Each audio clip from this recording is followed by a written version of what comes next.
everybody. Peace, peace, peace, peace, peace. Welcome to the show.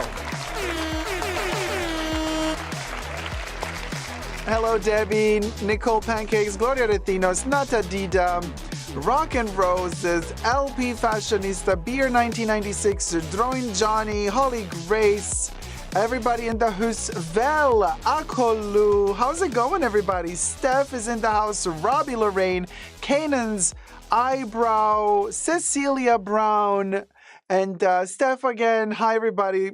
Looking like a hot pirate snack tonight, sir. Aye, aye, Captain. So here we are on a weekend, and it is still the 8th of March in my location. So I just about made it in time to say Happy Women's Day to all my wonderful ladies out there who are watching. So Happy Women's Day.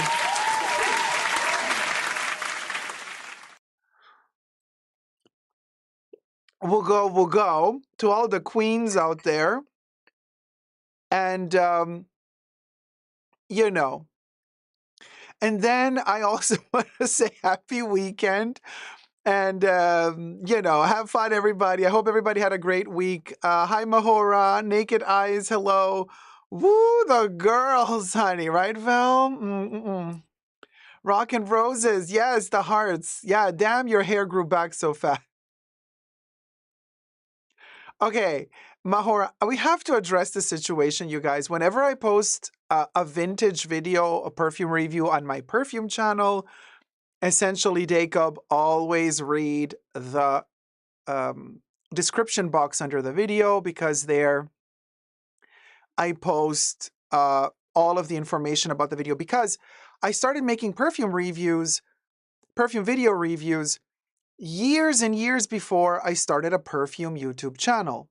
So now, very slowly, as time goes by, I'm transferring the perfume videos from the main channel, bit by bit, over to my perfume channel. Rarely do I do that. Usually, I'm posting new videos that I'm filming together with you guys or offline, and then I post them new.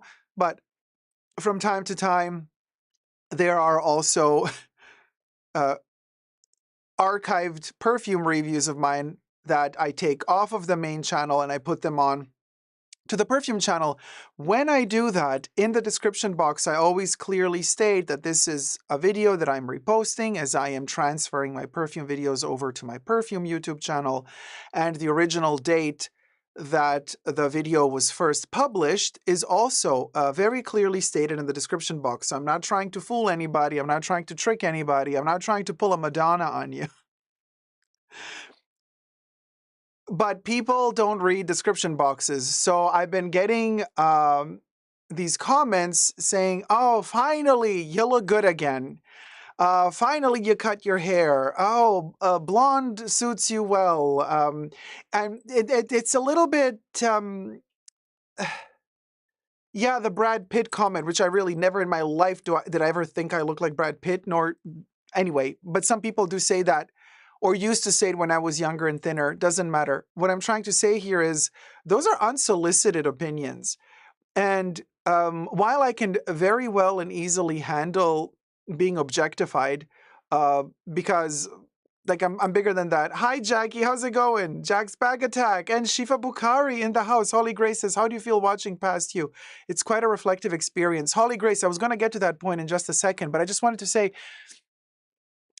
and I've been looking at the types of comments that were coming in. And by the way, just FYI, that video was not even supposed to be posted. It was posted by accident. That's one of the videos that is in my backlog, and it is actually there just in case I'm sick or I'm in the hospital or heaven forbid something were to happen. There's a video that can go and be posted to fill a slot in case there is no new video to be posted. And that video was by accident set on scheduled publishing. It was set a year ago. I just set them into the future, you know, and it was just randomly set to yesterday's date. And I totally forgot about it. And I overslept the actual posting of a video because it was scheduled, you know. And so when I woke up, I see these comments. I'm like, what happened here? And I was like, oh my God, this video got posted. It wasn't supposed to be posted. A totally different video was supposed to be posted. So now a new video was supposed to be posted, not an archive video. So anyway, I see myself in this old video and the comments pouring in, oh my God, finally you look good again, or oh, sexy, this, that. And I'm like, it's a perfume review. It's not a thirst trap. it's, I mean, and, but also it makes you feel ugly and old again, because obviously you hear these comments of people like, oh, yay. And it's a video from 2016. So it's 9 years old.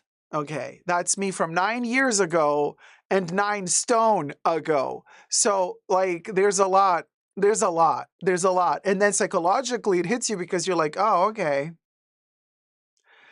Well, all right. I mean, you got to swallow it, you know, because it's like, it makes you feel, yeah, it makes you feel bad about yourself. Now, comments aside, and you see, you know, some of the people who never comment all of a sudden comment, you know, and I'm like, oh, interesting. Usually I have my wonderful, wonderful female viewers commenting, and there I am, shorter hair, looking more mask for mask, and you get the gays coming and commenting, you know, and I'm like, this is why I do not partake in the gay community. I don't like it. I never felt a part of it. It breaks my heart to say this, but it's that superficiality that just sickens me to the core. You know, the online dating apps stating no femmes, no Asians, no this, no that. It's vile, vile. And I'm telling you, as sad as this is, and I can't use that word here in the main show, but you know, when you don't like the gays, there's that H word that begins with H, and Ia is the end. Ia, okay. The worst home that I've ever experienced in my life were gay. The biggest haters that I've ever had that have ever crossed my path were actually gay. And so it's just, ugh, that's really what made me kind of sad. More so than seeing myself from 9 years ago on a video. Now, to answer Holly's question, yes. Technically, it is shocking because obviously it's like, it's you, but it's no longer you. Obviously, when you start a YouTube channel, you don't think, how long is it going to last? How long are you going to post videos? How long are you going to live? How long is the world going to continue existing? Like, there's a lot of things that you don't calculate, but and then, you know, but these videos still exist out there, and I'm very proud of those videos, and I'm going to keep reposting those videos because I'm proud of them. But it's just like movies that I've seen, and I've just posted in my Insta stories a little tribute to The Breakfast Club, John Hughes movie with Molly Ringwald, and it's turning 40 years old. Okay, it's turning 40 years old today or yesterday. Now, my channel just turned 10 years old, but like that movie turned 40 years old. And somebody commented, the principal, that when you watch the movie in the 80s, they're like, oh, the old dude, the principal of the school. Like, well, if you watched that movie back then, now you're older than he is. Now you're sitting there watching that movie. You are older than the principal in that movie, even though when you first watched it, you were as old or younger than the teenagers that are the main actors and characters of that movie. So it messes with your mind for sure. So for me personally, seeing myself from the past, oh my God, that hurt, that I'm older than the principal, says Gloria. Yeah, it's for sure. But here's the thing. I looked at my picture from 9 years ago, and I felt, it's so silly. it's really silly, you guys. You know, if anybody ever watched RuPaul's Drag Race, you know, there's always that moment that is so cringe. At a certain point, towards the end of every season, Ru lifts photos of the contestants when they were little children. And then he tells them, what would you say to yourself when you were a little child, knowing where you are today? Now, obviously, that's not the video, the Mizia review video, perfume review video is not from a time when I was a toddler. It's just 9 years ago. But and every time I watch, you know, RuPaul's Drag Race and they come to that moment when they're asking the contestants, what would you say to your past self when you were a child? And then they all start crying. And I always feel like this is so cringe.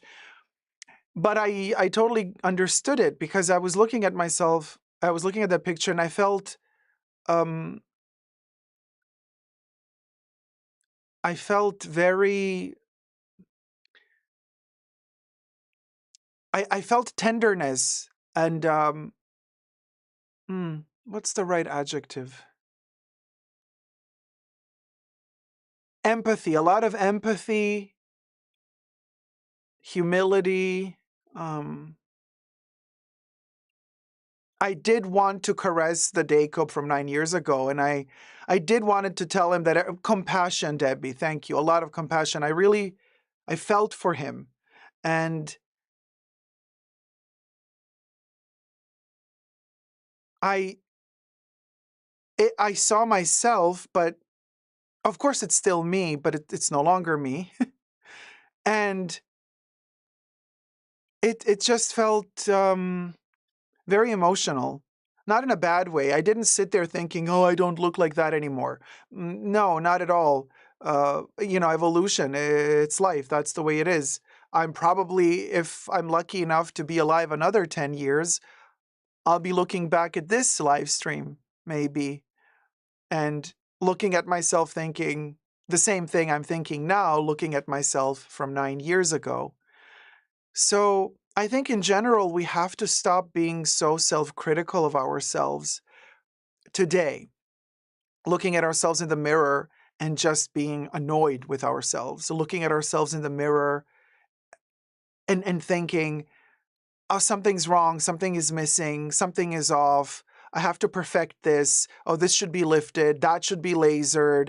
That hair should be plucked. I should eat less. I should take more care about, you know, this and that. And I don't look good now. I don't feel good now. I don't like the reflection of my image. I mean, it's constant. It's constant. And yet, when we look back at the pictures of ourselves, not even 10 years ago, just 2 years ago, we look and we say, damn, I looked good then. But 2 years ago, when you took the picture, you thought you looked like hell. You thought you looked like shit. So we need more compassion and empathy towards ourselves because we are so harsh on ourselves. So harsh on ourselves. And Debbie says, yep, I can totally relate. Val says, just be yourself and do as you please because at the end of the day, no matter what you do, it's never good enough. And people will always have something to say. People will always have something to say, for sure. Nicole says, Dacob, I just sent you something hilarious for this moment. Oh, let me see. Leanne says, when people see photos of me in the day, from back in the day, they ask if that is my sister. Oh my God, Nicole.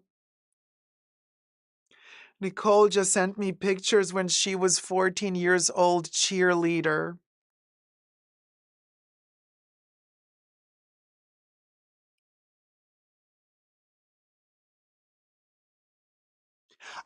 I don't know why this shit makes me so emotional, but it really does.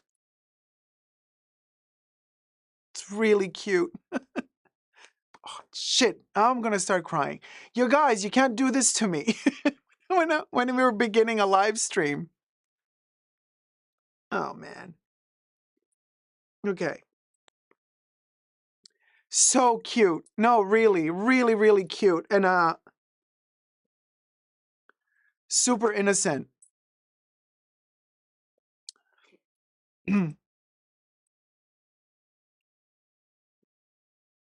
Oh, man. Thumb up the live stream, you guys, as I'm trying to pull myself together here. Cecilia says, true, I've been struggling with self-esteem for years. Last week, I found photos from my high school and couldn't believe how fab I looked. Didn't feel like it back then. I'm telling you guys, life is short, and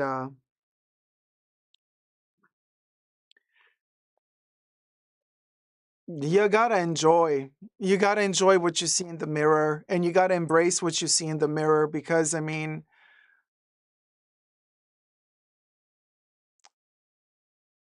it's gonna pass so quickly, and then before you know it, time is up. So you have a choice now. Are you gonna spend that time worrying the whole time, worrying every single day about the cellulite, about the rolls on the belly, about whatever, you don't fit anymore in your jeans? So what? Buy new jeans. I mean, of course, we're worried. Thank you. Thank you, Bubbles. Akulu says, I just saw photos of myself from January and thought, damn, I look good, thinking it was years ago. There you go. You see, you guys, seriously, we got to be more gentle to ourselves, really. I'm the first, because I can be such a mess. I can be so harsh to myself. We got to be more gentle to ourselves. And Val says, you take a selfie and hate how you look. 2 years later, you look back and think you are beautiful. Every single time, Val. Every single time. That happens every single time. Brenda says, in 10 years from now, we'll look today's photo and think we looked amazing. Yeah. Yeah. Leanne, I'm not upset. I'm emotional. Holly Gray says, ruthlessly strive for health and fitness. Embrace your body type within that, and then nothing else matters. Health and fitness, yes, I can strive towards it, but can I do it every day and be so disciplined? Difficult, for me at least. For me now, in this chapter of my life, difficult. In the past, before I started my YouTube channel, it was much easier. I had a very different lifestyle. Before I started my YouTube channel, I had a very different rhythm. I had much more time. I would do sports. I would do athletic stuff every day, 5 hours a day. Like, we're talking, I mean, I had zero body fat mass. Insanity. That all changed later. I had an issue with one of my ribs, with the cartilage, actually. Then I had to stop. I had to slow down. I had to start eating again as well. Oh, if you knew all the shit I went through. So there's my problem is not really the discipline. It's becoming addicted to the adrenaline kick when you do a lot of sports and you do a lot of athletic stuff. The body just pumps out endorphins, and you get hooked. And that is also not healthy, because you got to learn how to stop. Kate Moore says, yesterday we talked about it with my friend. We should be kinder to ourselves. There's nothing wrong to look your age. We should focus more on our souls and our loved ones, time with them and ourselves. Hi, Kate Moore. Yes, that is so true. Well, we have to learn how to manage ourselves and our brains. I love how Holy Grace just drops these wisdoms. We know, but you know how hard it is? It's like easier said than done, babes. You know how difficult it is? It is so difficult to manage ourselves and our brains. We are our biggest enemy, our own biggest enemy. We are the ones who plant those rocks every step of the way in our own path. You know what I'm saying? But it does help when we are a little bit motivated, when we have friends around us who motivate us. I think Holy Grace is just trying to motivate us all and to tell us, hey guys, come on, you can do it. So thank you so much, Holy Grace, for saying that. And but it's incredibly hard. Good morning, Denmark. Brenda says, we women expect to look like 20 after a stressful professional life and nothing. And raising children is the celebrity and influencer thing. Robbie Lorraine says, I just saved a few pics from high school. I see warm memories from my life at that time.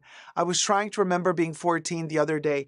And, by the way, we can talk more about this topic a little bit more in depth in the after show today. Thumb up the live stream. And don't forget, Tier 2 members and Tier 2 patrons get access to an extra live stream, which is going to happen after this live stream today. Today is the weekend, so we're going to have for Tier 2 members and Tier 2 patrons a whole extra couple of hours of spending time together where we are in a more intimate setting, and we get to also talk more openly about stuff in the world that we cannot really talk about on YouTube due to community guidelines on YouTube. So contrary to what people accuse me of on Reddit, saying that I don't want to talk about certain things because I want people to pay to hear me talk about certain things, absolutely not true. Okay? And I find that really despicable that people would accuse me of that. I just want to, first of all, have everybody as safe as possible in this community. Second of all, I do want to talk about certain things, but when I do, YouTube shuts you down, okay, when you're public. So fine, you got to respect the rules. We are in their home. This is their platform. Google owns YouTube. We have to be respectful. You got to play by the rules. These are their rules. We follow their rules, and that is okay. That is okay. You know, Natadita says, when I was younger, I worried about what other people think about how I look and how I act. But now in my 40s, I just don't give a SHIT about what people think about me. The wisdom. Ay, capito, Natadita. Andrea Schumacher, how's it going, sweetie? Good morning from Romania. Good morning, sweetie. Oh, Brenda. Oh, wait, hold on. I didn't hear the gling, gling, gling.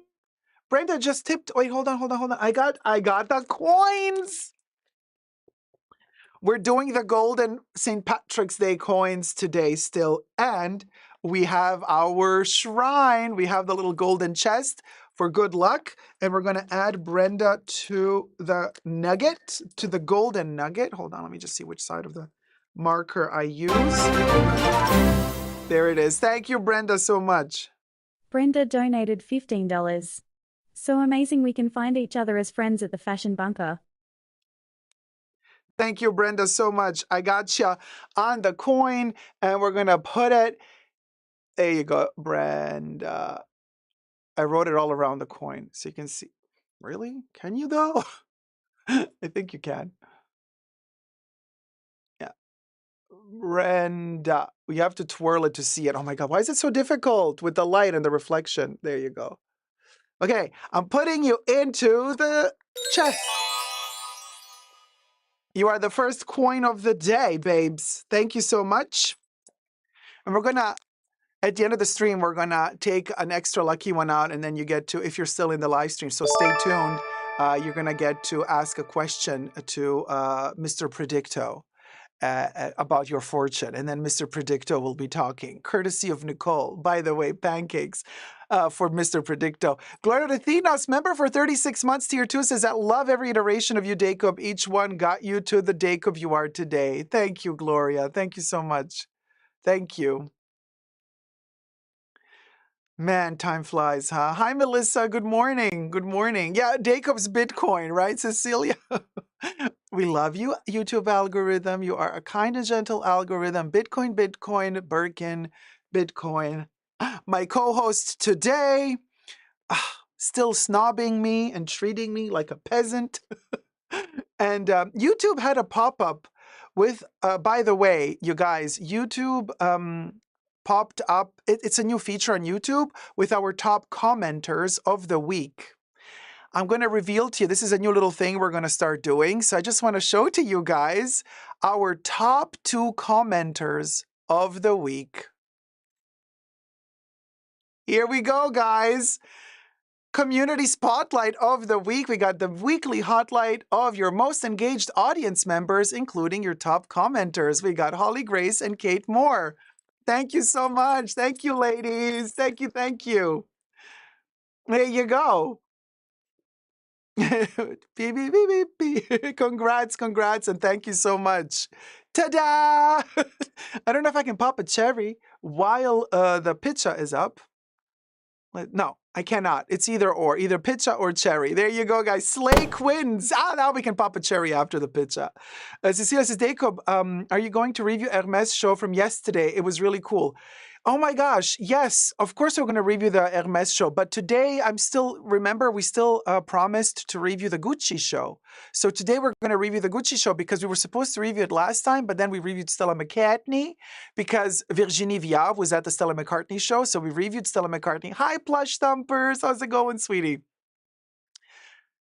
I know Holly. Holly's like, me and all my opinions, honey. No, we love all of you, all of your opinions as well. So people were like strangely in disbelief of Virginie Viard returning to the scene.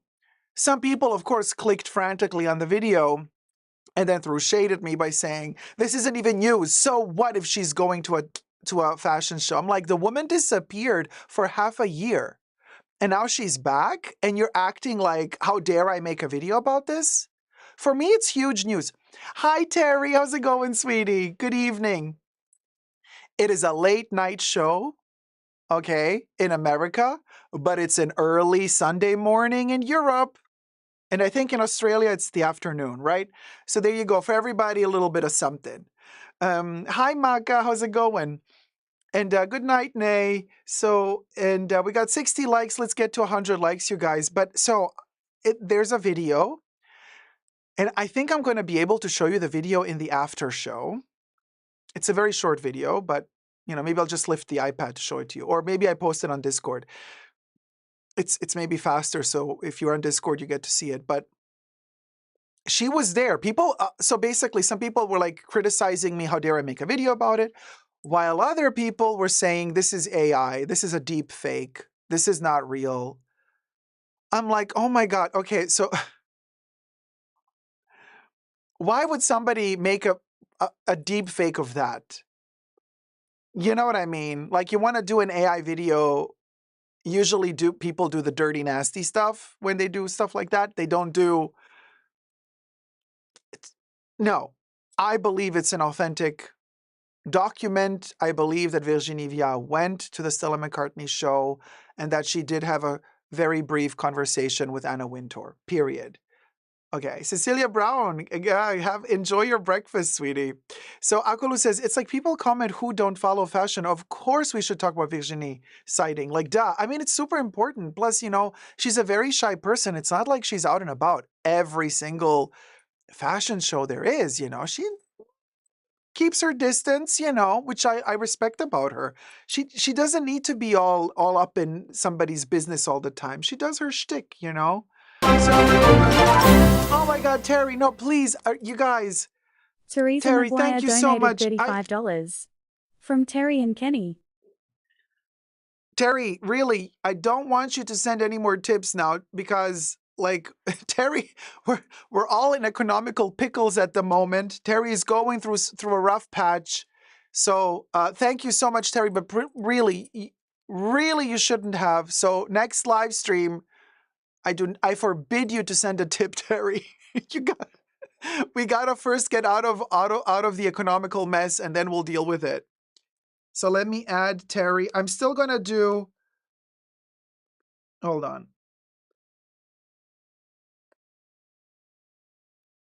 Terry, I'm gonna give you 2 coins. I'm gonna make 1 coin for you and 1 coin for Kenny.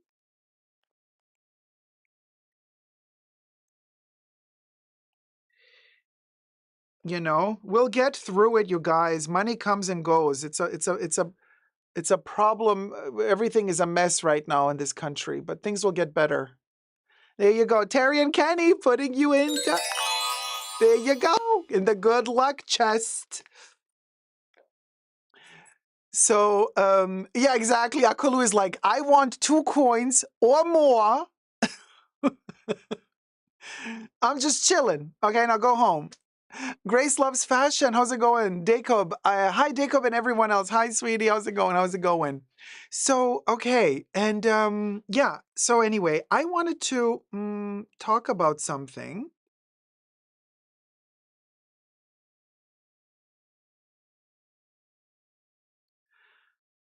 Wait, is this a topic to film? Cringe to pretend you are rich? Oh, because I just put Okay, I didn't. Okay. No. So what's the stuff? So I'm gonna film.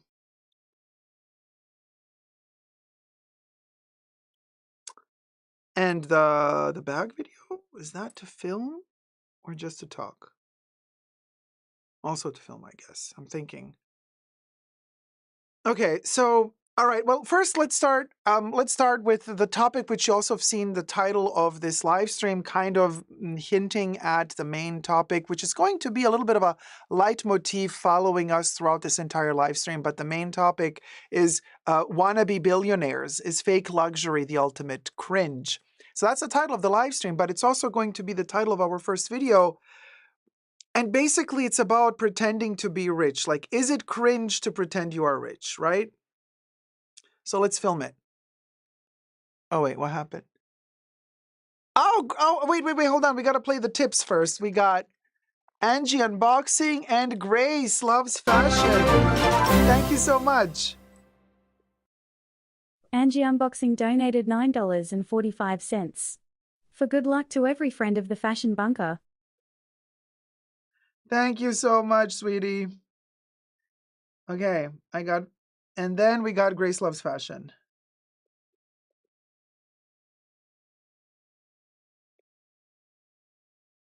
Grace L, and then I'm going to do fashion on the other side. Perfect. So we got Angie, and then on the back we got unboxing. Ooh. And then we got Grace. This is Grace L, so Grace loves fashion. Grace Loves Fashion donated $5. So glad to be in the bunker. Thank you, guys. Thank you so much. Bloop. Oh, and we got Heidi as well. Hold on, let me add Heidi to the list. What did Heidi say?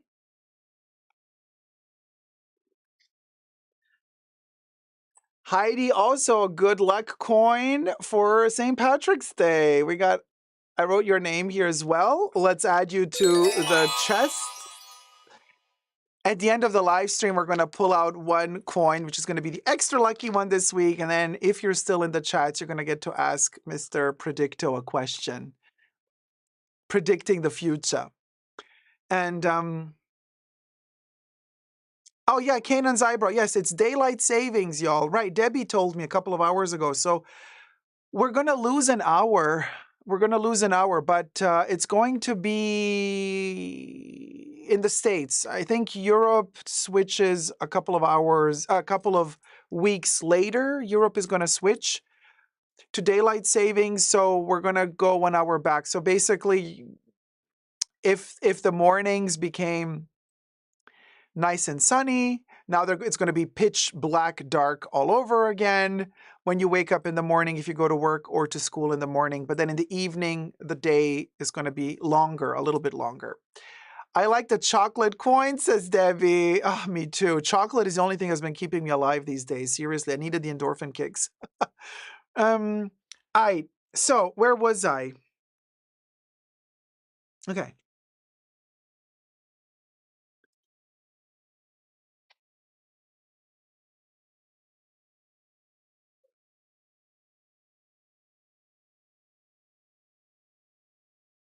This is a question that has been a topic for the longest time on social media. Is it cringe to act like you are rich if you are not rich? There's an article online from travelandleisure.com where they don't ask this question. I'm asking the question. They're simply telling in their article, like, what luxury goods to buy, to wear, and carry on to your economy booked flight, coach booked flight, and act like you're traveling first class. But you're flying coach. And what is so fascinating about this article is that they don't question whether or not this is a good thing to do. They're literally telling you, I mean, it's a travel and leisure magazine, so I guess they're using also links, affiliate links, and they want you to buy certain things. I don't know. Okay, everything I say in this video is for entertainment purposes only, not rooted in truths or facts. Everything's alleged and just my opinion. Thumb it up, by the way, and subscribe. Let's get to 100K. Thank you so much. But it's so interesting that they just simply state, yeah, they take it for granted that it is totally fine. Fake it till you make it, And they have a list of things to buy. Like they're telling you should buy, I don't know, a Louis Vuitton keepall in the little bit bigger size, so like you look bougie with the monogram canvas while you're traveling. They're also saying, you should buy a Dior tote bag, a book bag, the book tote by Dior, because that's also big. And of course, they like Rimowa suitcases in aluminum to look bougie. If you can afford, a Birkin on top of the Rimowa, you're walking around with the Birkin. The outfits, you should wear Loro Piana or something else like that, cashmeres or whatever. And I'm like thinking to myself, wait, hold on a minute. So you're telling your readers to buy expensive luxury items to do what exactly? So you know that they're traveling economy, but you want them, you're telling them, oh, you know what is fabulous? Act like you're traveling first class while traveling economy. Now, here's what is a little bit complicated to kind of catch from this article. First of all, I just want to make it very clear that I personally don't care what you wear. In economy, in business, coach, first class, private jet, I could not care less. You know what I mean? For me, I don't care if you have a Birkin in economy, if you have a Birkin in a private jet, I really don't care. I'm not judging either way. I don't care. What people buy whatever they like to buy. People wear whatever they feel comfortable wearing. I don't think that sitting in coach precludes you from traveling with luxury items. And I also don't think that traveling in first class or in a private jet precludes you from, just hopping onto the plane in sweatpants and dirty sneakers that you just feel comfortable wearing and not taking on board anything luxury.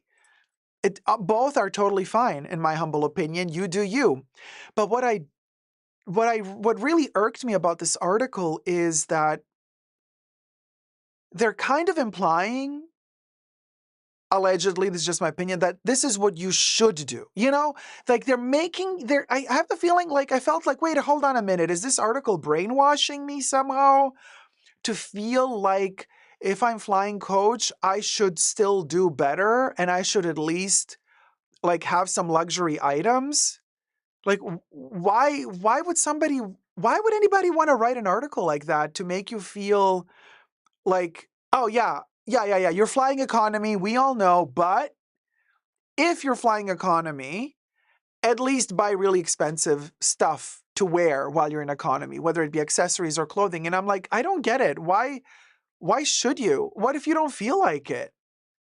What if you don't feel like it? Like, why should you aspire to this? And here we get to that aspirational bullshit that I've been hearing so much on so many different channels and in so many different videos about this aspirational type of clothing. We went through the maximalism of pop culture fashion, the 2014 to 2017, 18 was a bombastic explosion of pop references. 80s and 90s were kind of having a comeback. Jeremy Scott with Adidas, it was very pop driven. Jeremy Scott at Moschino, everybody was doing the crazy colorful stuff. And then that ended, and then the sneaker world entered into the Yeezy phase. And I know that's kind of, he's been canceled now. Nobody wants to talk about him, and justly so. But there was that kind of coolness. Kanye West would like take Vanessa Beecroft's art. Look up Vanessa Beecroft if you don't know who she is. She's a wonderful artist. And then he would copy her. I think in one instance, she even collaborated with him. Her way of like putting humans into a space, into a gallery space as sculptures.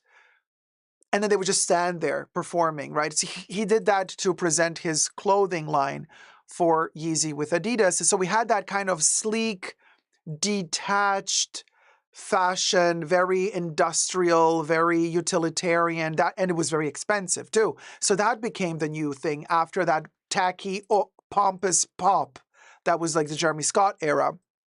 And the Moschino comeback in 2014. Then late 2010s from 2015 on, we had the Yeezy, and then we had the advent of Demna with Vêtements, the DHL t-shirts with that little kind of tongue-in-cheek like gotcha moment. Hated it back then, hate it still to this day, and Balenciaga for me is still canceled, by the way. I will never forgive them until they don't let him go and hire somebody else to work there. But after we had the Vêtements moment with the look how clever I am, my DHL t-shirt that's a uniform for the DHL workers, I'm selling it to you for $300. It's the dumbest bullshit ever. So anyway, then Balenciaga with him took over, and then that became a thing. Then we had that fashion moment of going back in time to the early 2000s, but not the Y2K era you would imagine, like Paris Hilton vibes or Juicy Couture, but rather the raver period. The raver period started in the 90s, but it had its climactic moment in the 2000s, with a little bit of goth mixed with raver. And then you have the big, the shoes with the big plateaus and the faux fur outfits, and a little bit of emo combined with goth.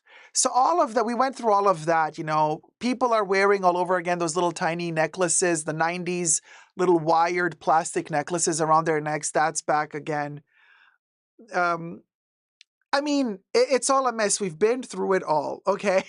We've been through it all. And who's to say what is luxury, what isn't luxury? Nowadays, you can wear something and look super raggedy, but you are maybe a millionaire. You never know. But for a magazine to imply like this is what you got to wear, even though you're flying economy, makes no sense to me. Why?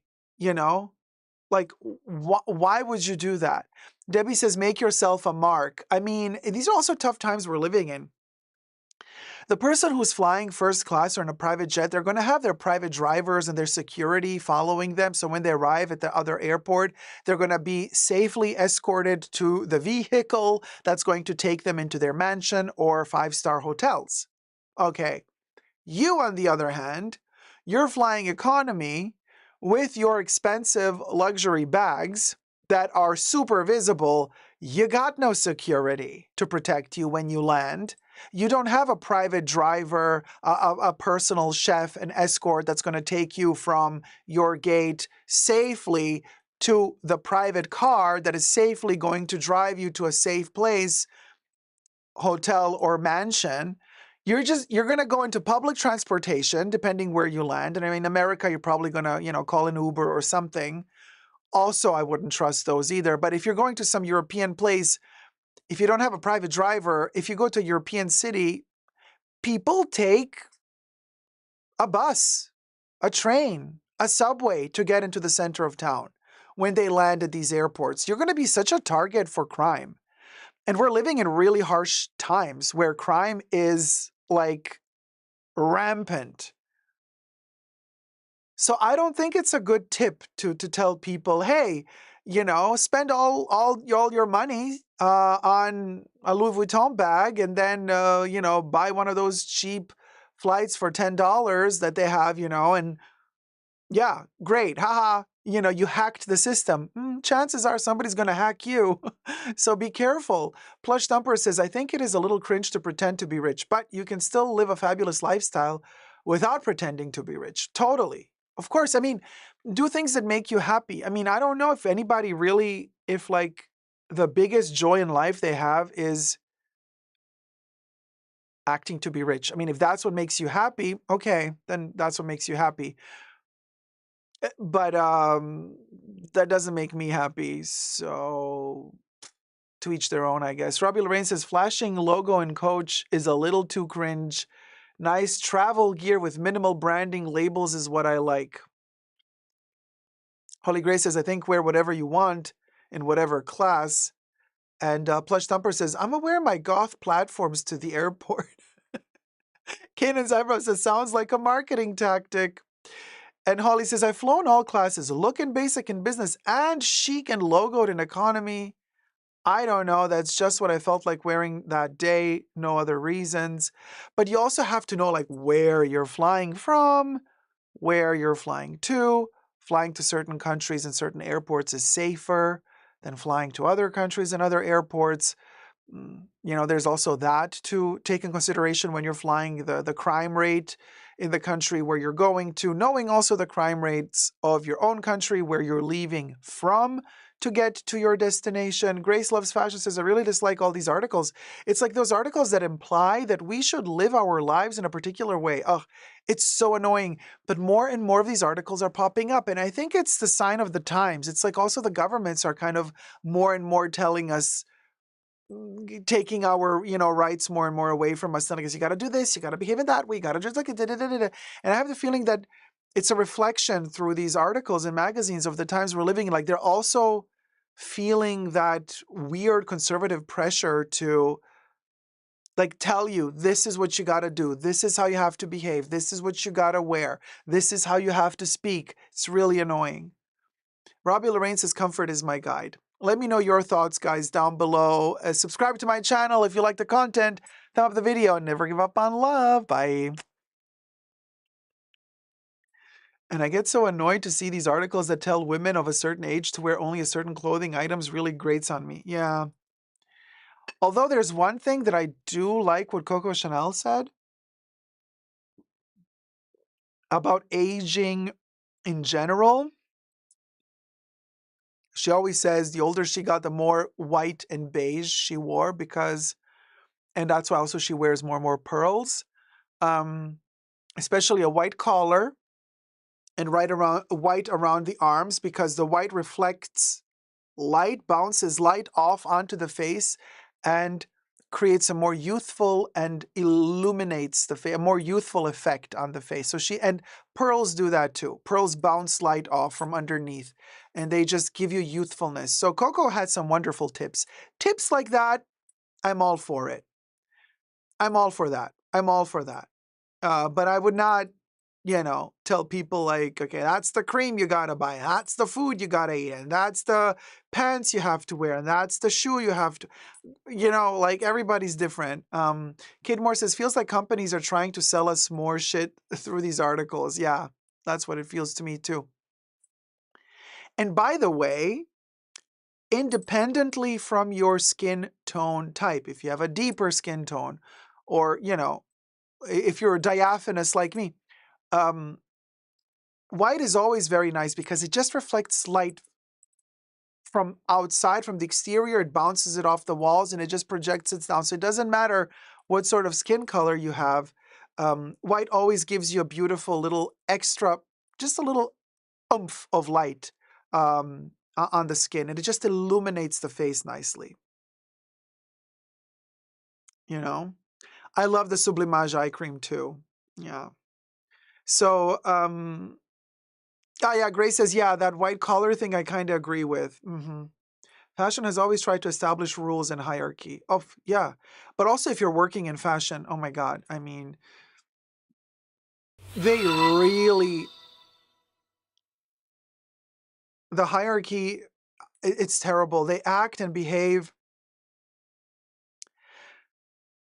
like it's the court of the king and the queen, and it's like you're not allowed to say this, you're not allowed to say that, you're not allowed to speak to that person who's the higher up. They are in a higher position than you. Don't you dare speak to them. They are super busy. I'm like, it's fashion. Don't take it seriously. Yeah, it's a business. Yes, it's about money, but don't put the ego in it. That's it. It's ugh, disgusting. One of the reasons why I left. I couldn't really. It was so annoying to me. Leanne says, I look terrible in white. Well, you don't have to wear full-blown white. These are just white accents in strategic places that give you an illumination and add youthfulness. You know, we got 200 people watching and we only have 80 likes. Why is it like pulling teeth today? Nobody wants to thumb up the live stream. Is it that bad? But the trick that I have with the Sublimage eye cream, I never buy the Sublimage eye cream, but I love it to bits. Whenever I do buy something in the Chanel Beauty Boutique or at a Chanel Beauty counter, I always, when they say like, what else can I do for you? And I'm like, oh, I would really, really like if you have the Chanel eye cream, the Sublimage eye cream, or if not, I also love the Le Lift eye cream as a sample. And then they usually have either Le Lift or the Sublimage eye cream, and then they give you, one or two little samples, and I just collect those all the time. So I never have to I never have to buy the eye cream, I get the eye. This is one of those reasons why I say I always like to buy in the actual beauty boutique and have a relationship with the sales associate. I know it's cheaper if you order it online from another country where there's like lesser taxes or Chanel costs less and you save some money. But I'm like, the amount of money that I actually saved, I know girl math, but the amount of money that I managed to save while planning these purchases out. Like, I buy a perfume, but then I ask for the eye cream samples, and then you collect the eye cream samples, and then before you know it, you have enough eye cream samples to fill a full jar, right? A full jar of Sublimage eye cream is around about $100. So there I go. There I go. So I just saved $100. You know what I mean? So in my mind, I think, okay, so the perfume I bought was $100 cheaper because No, Leanne, that would not be a lot of samples because the eye cream that you bought, check out the size, it's 15 milliliter. Yeah? The sample that they give you is 3 milliliter. So do the math. 3, 6. 5 little samples is a full jar. 5 samples is a full jar. I'm asking for 100K or more. Or more. That's me, literally. I am Onija. After every shopping moment at Chanel, I'm at the cash register. And then I'm paying for the perfume. And then they're like, what else can we do for you? And I'm like, I'm asking for 4 eye creams or more. And yeah. And then I'm also like, do you have the 4 milliliter Splashless Exclusives bottlettes? And then sometimes they don't have them, sometimes they do. And then if they do, they're like, yeah, we have a few. Which ones would you like? And then I'm like, oh, I don't know. Which ones do you have? I mean, I would like this one and that one, but if you don't have it, I could take whatever else you got, Yeah, like, I'm sorry, but like Chanel is already ripping us off with their prices. Let's call a spade a spade. Their prices are very high. Their perfumes are very expensive. Their creams are very expensive. Their makeup is very expensive. So at least dampen the blow a little with the samples. At least, give me a little something, so that I can say, so that I can justify the exorbitant price that I just spent on the product. You know what I'm saying? Hi, Armin. I was screaming at that one live stream with the French Bubbles. What was Bubbles was talking? Sometimes she talks. That's the way to do it, says Joelle. Yeah, yeah. I mean, if you have a beauty boutique near you. Armin says, Dacob, will you change Bubbles' language to French? It was so funny. I can change her language, not the language, the accent. Yeah. French Bubbles is the funniest, 100%. Okay, yeah, I can change her. No? Bubbles, can you talk in French? Is she in French now?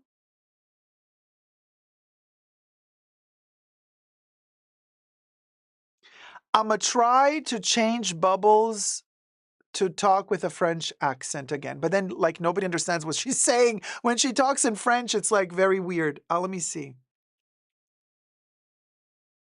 Okay, we'll try.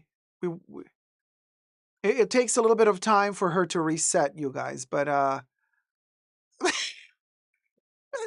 Holy Grace, just don't make her Australian again. I mean...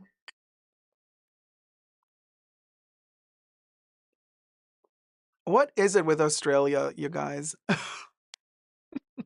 For the love of Lord. Don't do it. Anyway, wait, so we actually filmed this topic. Okay. Hold on.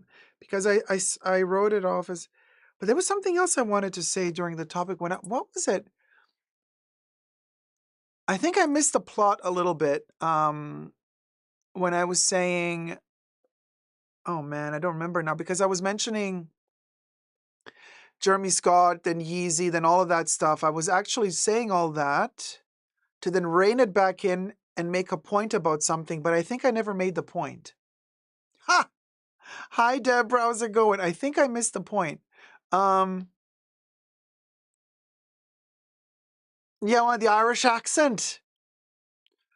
I can always deliver the Irish accent. Love it, and I can always do it because it comes naturally to me.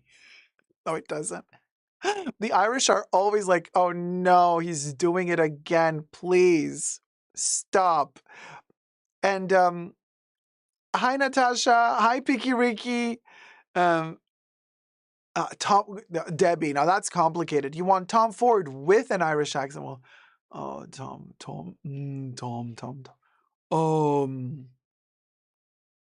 Okay, so Tom Ford always. Oh, Ford. Tom Ford.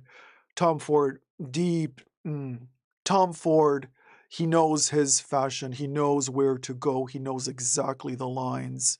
He knows how to produce, tailor, customize.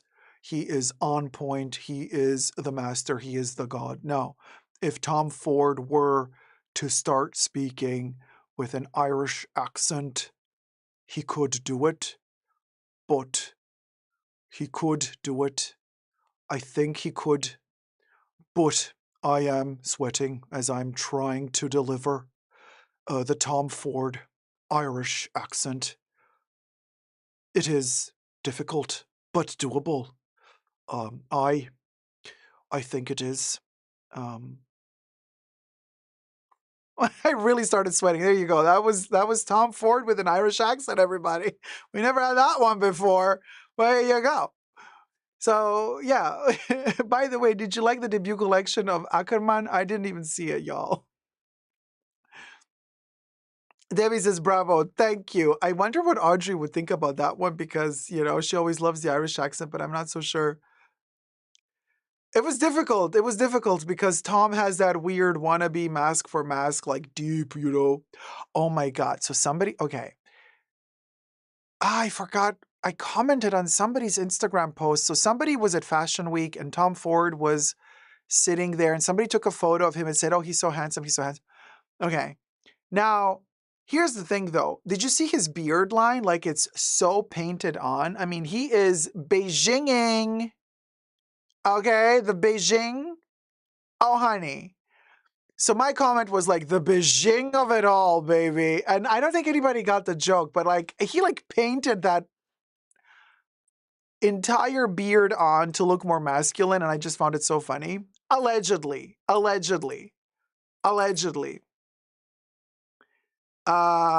everything I say in this live stream is for entertainment purposes only. Not rooted in truths or facts. Things alleged, just my opinion. Not to just says, I like when Dacob speaks like Bernie. Oh, okay. Ooh. Like Bernard Arnault or Bernie Sanders? Which one of the two? Nata, which one of the two Bernies? Arnold Schwarzenegger with an Irish accent, that would be hilarious. Oh my God. So that's basically an Austrian accent. That's an Irish accent. How can you do that? I don't think an Austrian person could ever speak with an Irish accent. That's really difficult. The Austrian Irish, yeah. No, Nata Dida meant Bernard Arnault as Bernie, not Bernie Sanders. Okay. Because like Bernie Sanders, we are in an oligarchy. We're no longer moving towards it. We are in it.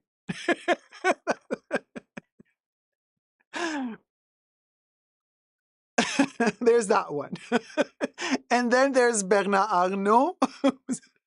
But I would have to perfect my Bernie and get a little bit more rougher. A little bit rougher, and a little bit more with the, less R's, roll them less R's and rougher.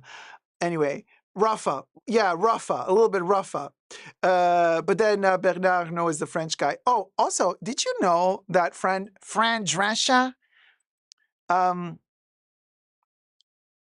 Nanny, we all love The Nanny, one of my feel-good TV shows that I watch these days when I'm feeling a little blue.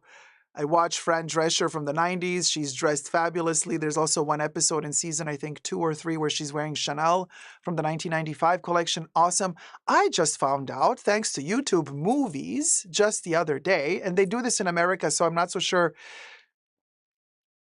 that all of these movies are available like worldwide, but in the States, you can watch a lot of really cool movies on YouTube Movies for free.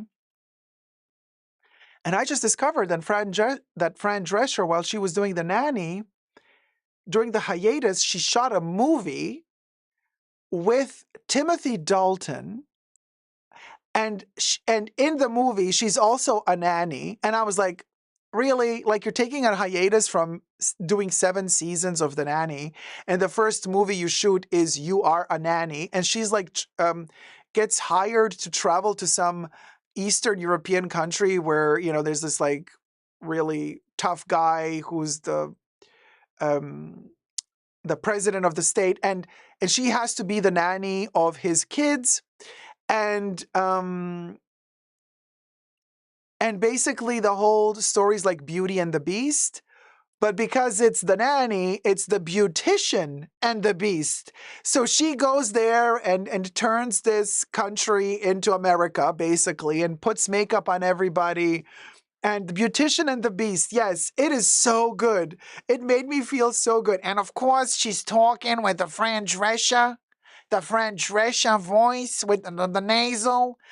And there was this one moment, and of course she's throwing all the Yiddish words wherever she can. It's hilarious. So they're going into the dungeon because obviously, there's a dungeon in the castle. It's very much like Cassandra Peterson's, not Mistress of the Dark Elvira, but the other Elvira, the Haunted Hill, Elvira's Haunted Hills. She did 2 movies. And so Elvira in that movie also ends up in a castle. But anyway, Fran Drescher looks like she just came out of The Nanny, from the set of The Nanny. It's like, okay, between filming season 5 and 6, with all of her outfits, she went on the film set to film Beautician and the Beast. What was that thing when she was going downstairs into the dungeon that I said, oh, this is genius. I have to steal that sentence. She said something. She was going down the stairs with a kid. She said something in Yiddish. Oh, this dungeon is so... what was it? Oh, man, I should have written it down. What did she say? This dungeon is so... It was a German word, Yiddish. I forgot. Man, it'll come to me. What did she say? She said, oh, this dungeon is so... Oh, yes. I think verschleppt. She's like, oh, this dungeon is so verschleppt. And I mean, and they're going to like the little girl that she's a nanny to. She's in love with one of the revolutionary guys, and he's of course now a prisoner in the dungeon because he goes against the regime. And she's taking the little girl to meet her lover so she can kiss the lover in the dungeon. But while they're going to the dungeon, she doesn't like how damp and verschleppt it looks. It's chef's kiss. Hi, Kaz, how's it going, my love? 5'0" in the house. I live and I'm dead at the same time. Uncle, it's amazing. Okay, you guys, I cannot promise 100%, but I think Bubbles went to Paris. And she's there now.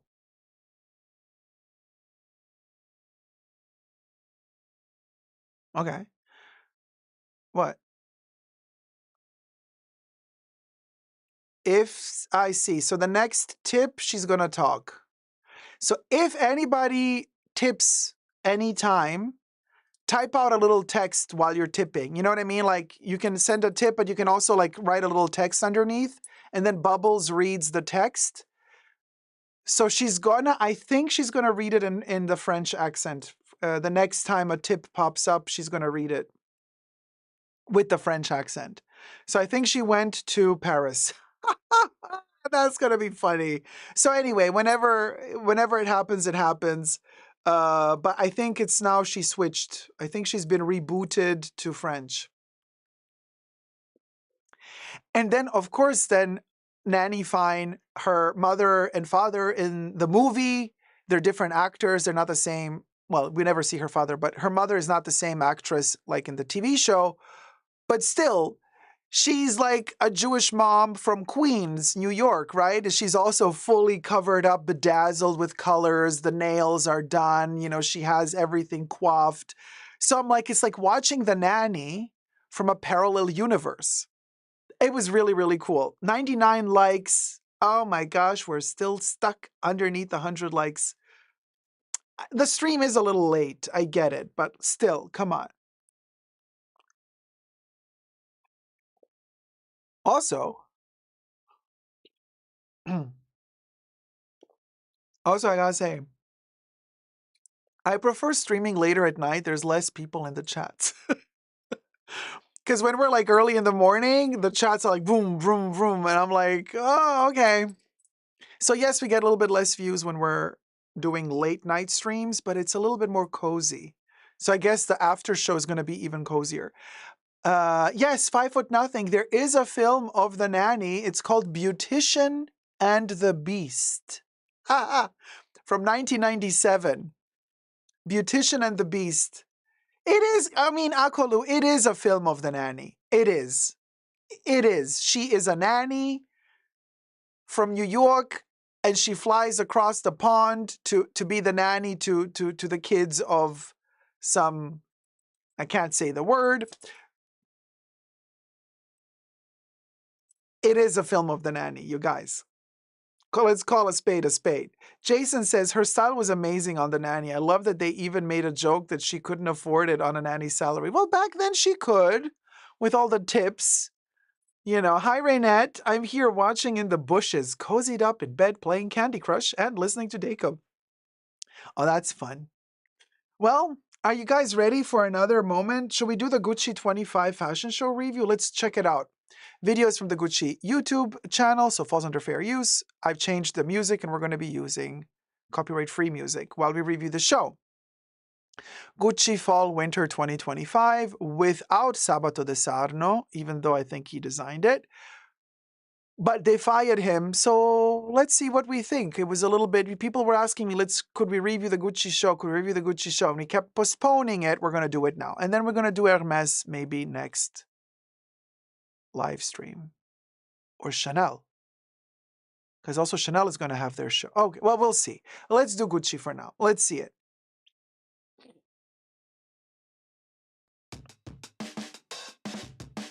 I love the green velvet. I want that green.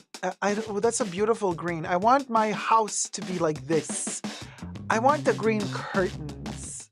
And the mirrors everywhere. You know? The bed mirror. Oh my God, the porn mirror. So this is giving me, what is this giving me? It's giving me like a little bit wannabe sexy. Is that Nancy Pelosi? Sitting in the front row. No, but it's giving me like Tom Ford meets Alessandro Michele.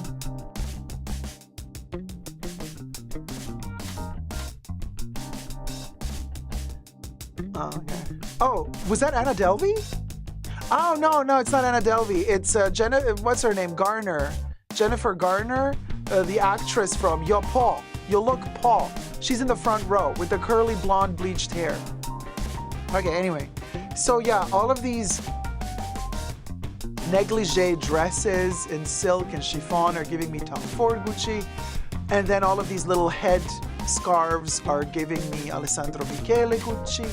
And then Why is it that whenever I look at Italian fashion, everything is tailored so uncomfortably? I don't know, there's like something, the shoulders, everything is so strictly cut. This is also one of the reasons why I'm not a big fan of Louis Vuitton. I know Louis Vuitton is a French brand, but they have, the way they tailor for their collections for men, it's very Italian, and I don't like it. It's stiff, very stiff. I like things softer. This looks like double C's, by the way. It looks like a double C logo on the floor. The way they're interlocking. There's Jennifer Garner. Jennifer Garner, I think, yeah. So yeah, Tom Ford vibes.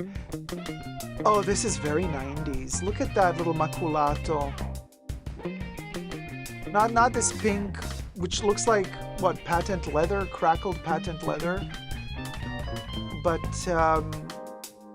that patent plasticky animalier maculato print, that looked very interesting to me, but unfortunately the camera didn't really focus on it for too long. These purple hues, there it is again. The dude was wearing it. These purple hues are very nice. I like that shade of purple. Yeah, this is so 90s. This could also be a little bit Gianni Versace, you know. You remember that era when he was doing the contrasting colors, like top would be red, bottom would be blue, and Kate Moss had curly hair. Look, she looks like Nancy Pelosi, the woman with the green jacket. Nancy flew in to see the show. Purple and green is a great combo. Yeah, I agree. A little sweaterlet looks cute.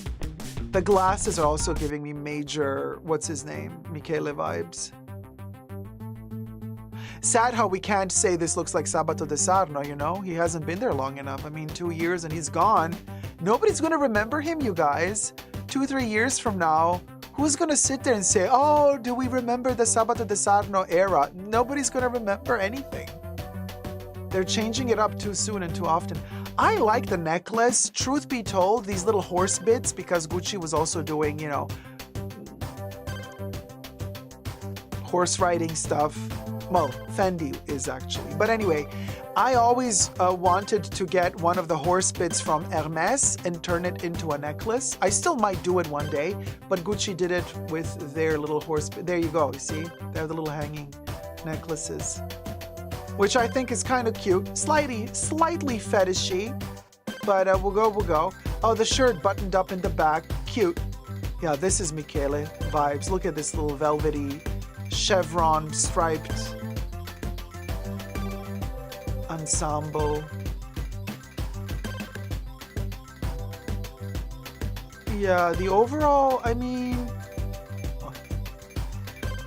it's an editorial piece, you guys. They don't expect you to wear this like crazy, you know, it's something for the red carpet. But there's a lot of wearable pieces. Ooh!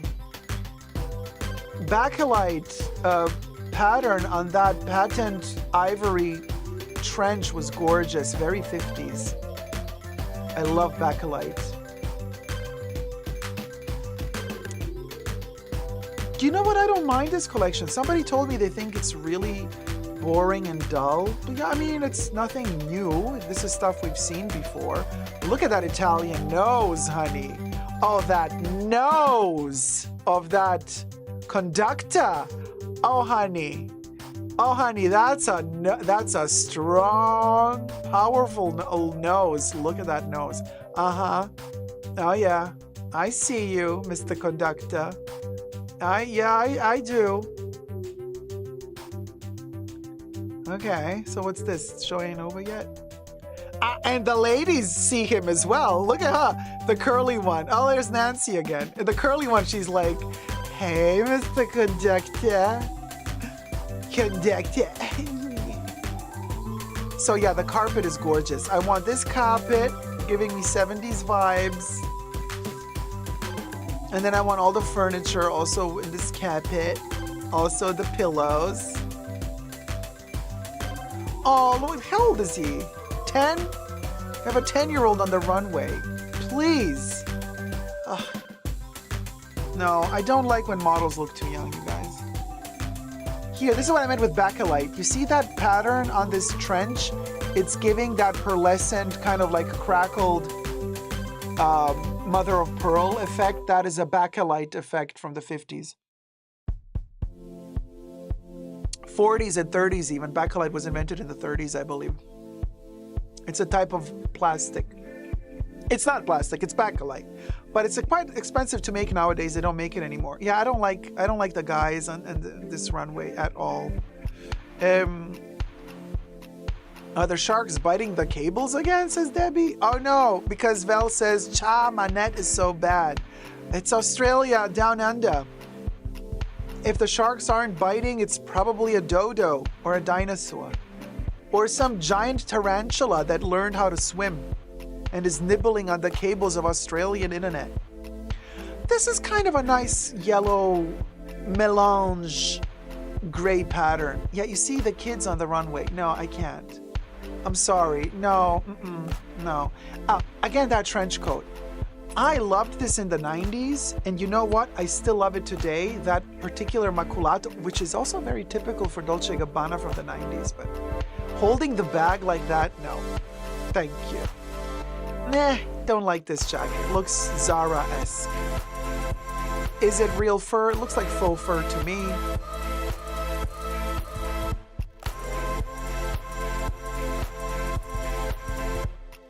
I don't know, the pink, yeah. So are we re-seeing some stuff? Because we've seen that pink jacket before, Little Ensemble.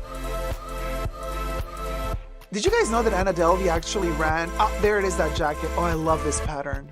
Love it. Naked Eyes says, hold the bag with respect, please. I actually have, oh, where's mine?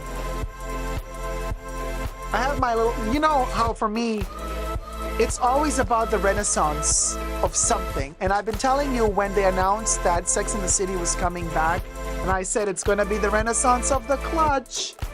You know I love my clutches, well, Chanel for me only, thank you. But a little Chanel clutch goes a long way. I could see them wearing the little 255 clutch on their, oh, look at those sleeves. They're too short for you. I know they did it on purpose, but I don't like it. No, the models, you guys, come on. And before somebody comes for me, and I know somebody's gonna come for me and say, how dare you make fun of the models, you ugly. I don't think they're ugly. I think these models would be great for some street brand, for some other brand, but these models are way too young for this collection, for this type of fashion. This type of fashion requires somebody who's sexually active. You know what I mean? Mature. Like somebody who actually has a little bit more age to them. You know? These models are great for some sporty thing, something abstract, but not for this collection. This collection requires ratchet. This collection requires, you've been around the block a couple of times, type of energy. You know? Off-white models, says Plush Thumpers. Akulu says, yeah, this is a fashion that requires a person with gravitas. Yes, darling, gravitas! The dégradé, that's it. But the ladies are okay. The ladies have that aloofness about them, which is also very, you know, office sexual chic type of, you know, dominatrix vibes almost. They're very serious, the ladies. Almost like, I have a whip in my bag and I'm ready to use it on you, you nasty, nasty CEO. You know? And this is giving me Hermès vibes, this look. Minus the bag. The bag cheapens it. But, yeah, look, this is a kid. Like, he should be wearing sneakers and, you know, a hoodie. You know? He shouldn't be wearing Gucci, man. And he would look great in, you know, some sporty brand. So before you come for me, I repeat again, I'm not saying the models are ugly. They're not ugly at all. I just don't think that they're cast properly for this type of show. There you go. Because sometimes I think people get what I'm saying, but then they don't get what I'm saying, and then they massacre me in the oh, that nose, honey. Oh yes. Oh yeah, baby. You can, yeah, wiggle that nose. Wiggle that nose for me, baby. We're all just waiting for that nose to wiggle and jiggle. Oh, that little tiny baglet was cute, the little pink one. You see that little pink one? Cute. Cute, cute, cute, cute, cute. So Chicago Pete, I think some coats are real fur and some are faux fur, you know? But I think I think most of them are faux fur. I think you never know. Yeah, this looks like faux fur to me, but maybe it's not. But the little tiny pink baglet with the little handle, oh, so cute. The little one, you guys. It was like this big. It was like this little tiny little pink one. So cute. That one I really, really liked. It was like towards the beginning when all the models came out, right? The little tiny, it was like this little with gold hardware. I love light pink with gold hardware. They usually do pink with like silver heart. Ah, yeah, oh yes, yes. Show us all the positions, Mr. Conductor. Show us your flexibility. Show us what you can do. Yeah, the fur doesn't look like real fur. Deborah says it will sell, the collection will sell, and Gucci will look like idiots, says Deborah. Yeah, because they kicked out Sabato de Sarno. But the funny thing is, they don't even allow him to to claim this collection. They say that this collection was made by the internal design team. Sabato de Sarno didn't design this collection. Like, if you believe it, good for you. But you know that these collections are designed months and months and months in advance. So I believe Sabato de Sarno designed this. That's just my opinion, of course, but we'll go. But yeah, I also think the collection is very sellable, nothing groundbreaking, but cutesy. If the right person wears it, it can look very, very sexy. They just cast the wrong models for this, in my opinion. The wrong male was, look at him go. Oh man. Yeah. Debbie says, okay, Google says they stopped using real fur in 2017. Thank you, Debbie. So there you go, Pete. They're not using real fur. It's faux fur. So let PETA know that it's Wugosha. Wugosha. Yeah. I mean, the little vests, I'm too fat for those vests, but I always like a good vest. Quite frankly, I prefer vests that are buttoned in the front so I don't have to put them over my head and ruin my hair and ruin my makeup and get all the makeup smudged on my vest. But yeah, this looks like faux fur, definitely. I mean, come on. It looks like they massacred a teddy bear. Flushy, not the real one. She's skinny. Yeah, I agree with Deborah. Deborah C. Yeah, I agree. It's gonna sell. And they are gonna look like idiots. Deborah is completely right. They're gonna be like, oh, we just fired the guy who actually finally made a collection that sells. Oops, so we'll go. Anyway, so of course we're worried. But yeah. So Emotion Engine says, I beg to differ, Deborah. At a time when so many brands are struggling to create an identity for the brand, going for the most plain looks isn't a guaranteed seller. It hasn't been selling much. No, but this has identity, Emotion Engine. Yeah, to me, okay, here's the thing. Did you see the conductor? He is the type of man who should have been wearing these clothes. That's the model type they should have cast for this call. Even the guy with the violin, with the little mustache, the Italian dude with no hair, the bald one. Imagine him dressed in this outfit right now. Hot. Look at him go. Yeah, you tell him. Yeah, you tell him, yes. Yeah, more, I know. Give him more, baby. And here comes the creative team. Oh, they look so cute though. Oh, no, applause to them. They're so sweet. They look so cute and a little bit out of place and humble. I love them. I love all of them. Oh, you did a great job, guys. So cute when the team is allowed to come outside. And I know they all dressed them in uniforms and they didn't want to allow anybody to have character. But so cute. They look so cute. Oh, Justin Hurwitz, baby. You composed it, honey, huh? Oh, that nose. But anyway, we'll go. He can conduct me, says Vel, right? Oh, Debbie also had the hots for the conductor. So I guess we can all get conducted by the conductor. As a friend of mine once said, when we were working in the fashion field, I mean, the ratchetness behind the scenes, she would come to me, you know, if there was somebody sexy, she would come to me, she's like, Dacob, I would sit on that. So, we'll go. So I guess we would all sit on that conductor. Oh, man, I hear the jail car coming to get me already.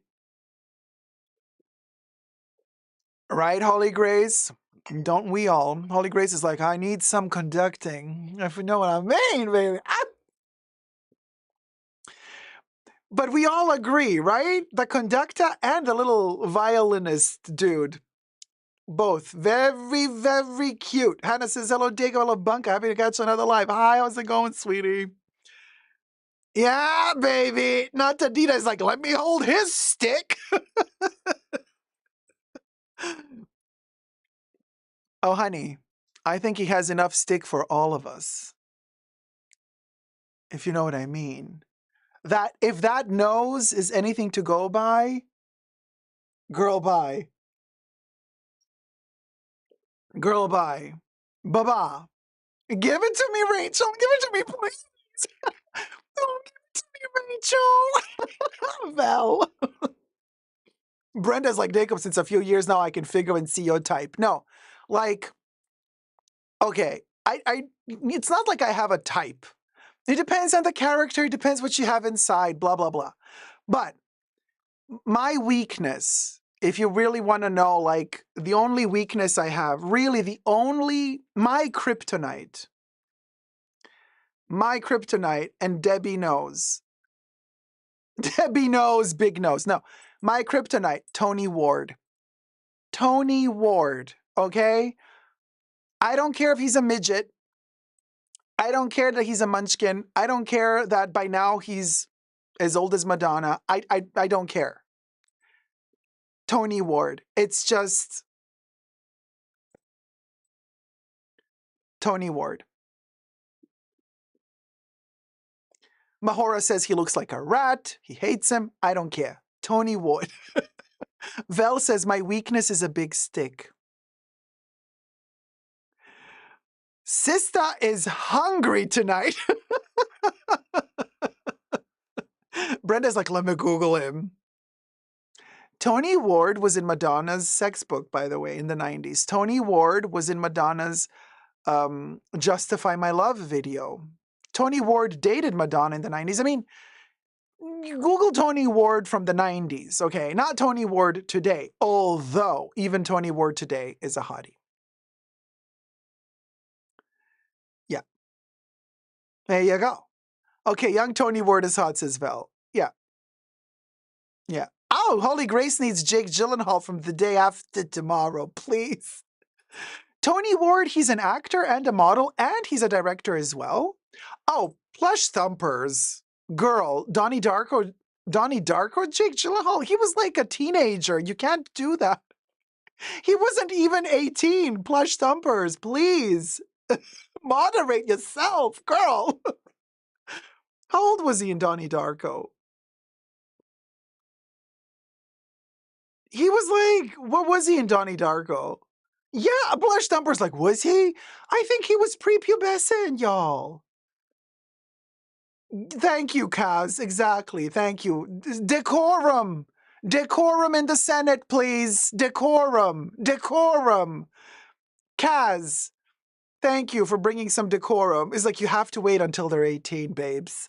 Joel, I'm telling you, babes. Just Google Tony Ward. Very nice. Yes. Mm-hmm. Mm-hmm. Yeah, Kate Moore. Tony Ward from the 90s. Plush Thumpers, what? He was in his 30s? In Donnie Darko?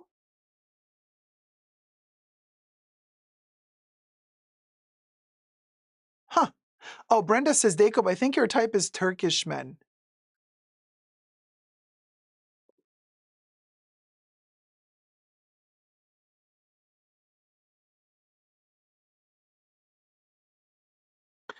I'm thinking, did I ever have a fling with anybody from Turkey? I can't remember. I don't think so.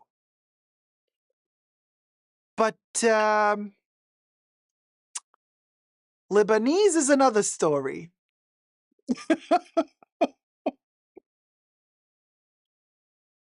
Uh, and I've said this before in my live streams, you guys. This is nothing new. There's something about Lebanese people, men and women, you can't resist. They're like human perfection. I mean, just everything, how they talk, how they move, their eyes. Oh my God. Ugh. No, it's, oof, no. Lebanese ladies and gentlemen, both are just beyond beautiful, to me at least. Okay. Like just beyond beautiful, like beautiful skin tones, eyes, usually those piercing, like gray green eyes. Ugh. Anyway, so Lebanese men are hot as a motion engine, but they're all a little crazy, as Wendy would say. They got a little ticky boom. Yeah. Well, look at us. We're all a little cuckoo. I mean, what are you going to do? Ah, Terry, there you go. Jake was 21 in Donnie Darko. Yeah, I can't believe he was 30. But okay, 21. If he was 21 in Donnie Darko, then we'll go. Then it's okay. Then you can fantasize. He's of age. That's okay then. Beer says, my sister's boyfriend is Lebanese. Ah, we'll go, babes.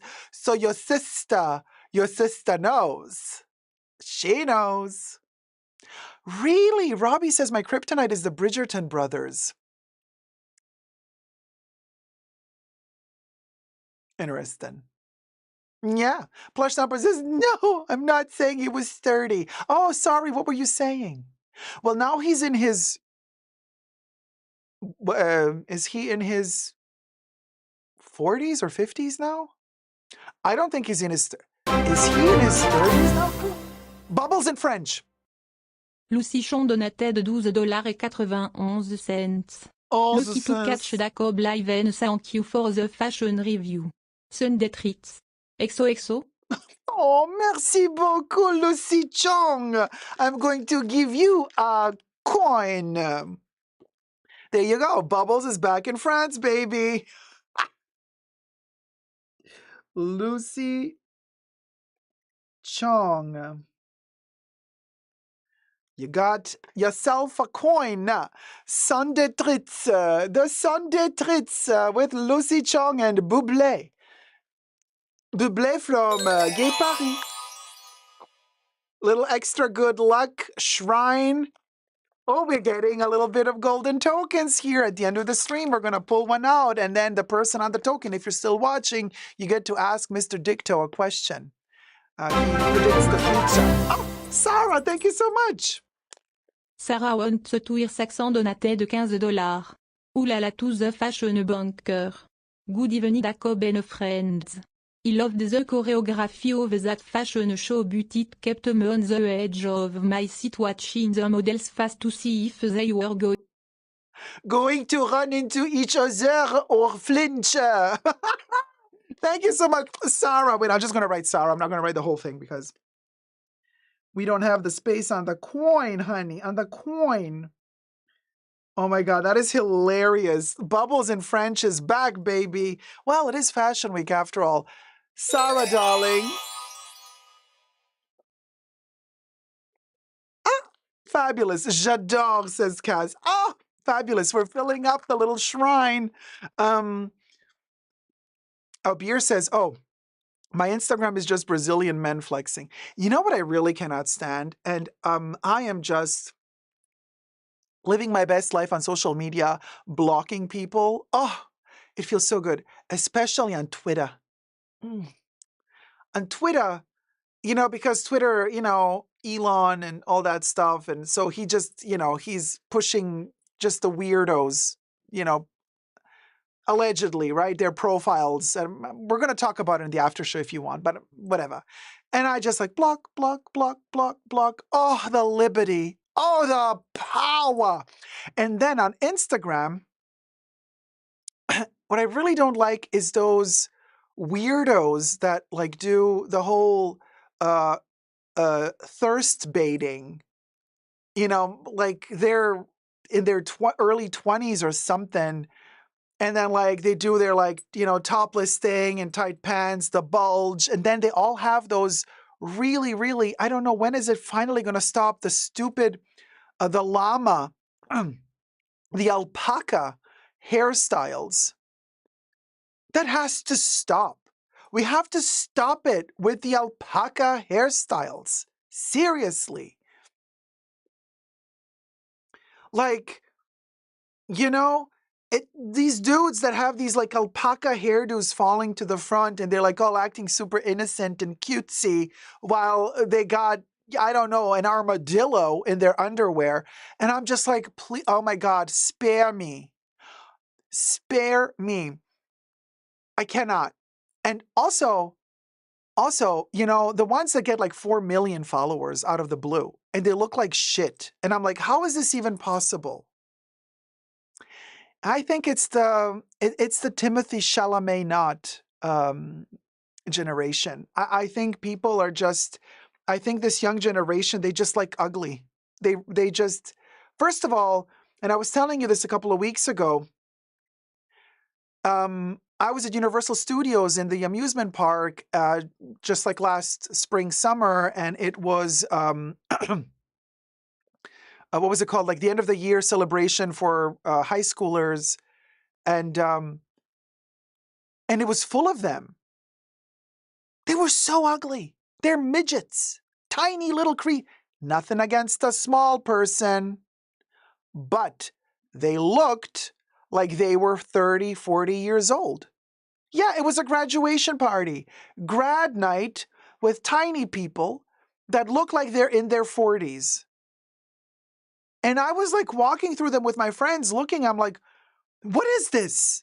What is going on? Who are these people? Is this some corporate event?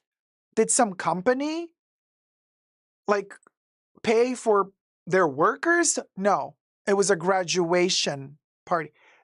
Grad school. And then I looked into it, and apparently there's some research out there. There's quite a few articles about this, believe it or not, saying that the current young generation of peeps, they look very old. Very, very old. They have aged terribly. They're like 19, 16, 17, 19 years old. Just the other day, I saw a YouTuber start a channel on YouTube. And I'm like, wow, that's, you're starting a YouTube channel at 35. He was 16. 16. And I'm like, no, he's 35. 16.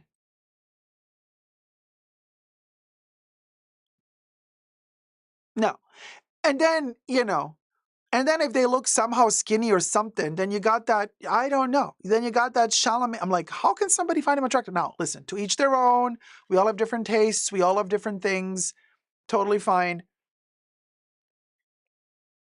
But it's one thing to find him attractive, and it's another thing to book him for every single movie that's coming out. I'm like, I'm sick and tired of it. Can we give some other person also an opportunity to act in a movie? Does it have to be Chalamet every single time? I don't know. Yeah, Brenda says that observation deserves a scientific study. I see the same phenomenon. Right, Brenda? Something is happening. Deborah says, too much blue light screen exposure and fast food equals horrible effects. Well, honey, I was also raised on fast food, and I mean, yeah, I'm not the prettiest tool in the shed, but I wouldn't say I look like a total, transgenic mutant, like our transgenic mouse. The rat in the bunker that, there you go, $8 million for the nail polish. And I thought the mouse wanted to become a girl, but no, the mouse actually was just transgenic. There you go. Who knew that there's a difference between the two words? Well, apparently El Presidente doesn't know the difference. So moving on. Ah, Brenda, thank you so much. Brenda donated $5. I can imagine a conversation between Bernard Arnault and Bethany Franklin. Lol, my favorite impersonation that you do, lol. Bethany Franklin? You mean Bethany Frankel? I love how the name changed. I guess it was like autocorrect. Bethany Franklin. Oh, wait, who just sent the tip? Was it Brenda? Brenda. Was it Brenda? Yeah, Brenda. Sorry, Brenda. Let me write down your name on the golden coin.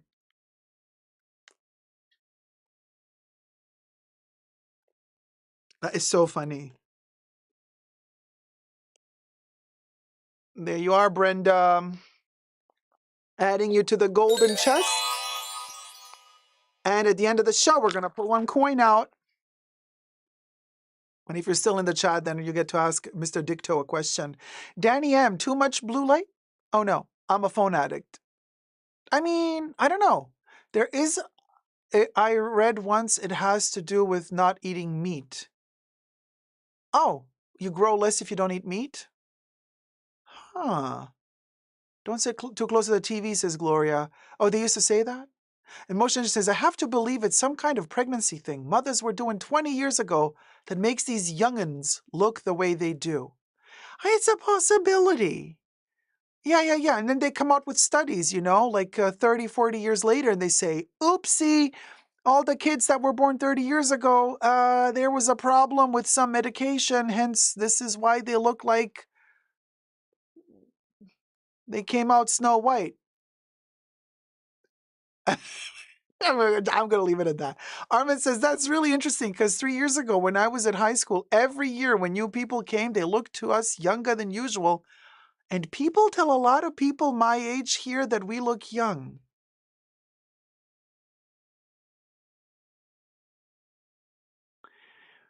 Okay, Armin, so you are live on YouTube right now. So it's public. So whatever you write will be seen by everybody. So you don't have to disclose where you are from. But there still is quite a visible, I can tell you as a person who travels a lot, there still is quite a visible difference between young generations in America, and then depending which part of America, and the young generations in Europe and elsewhere. You know what I'm saying? So it depends what you're analyzing there specifically.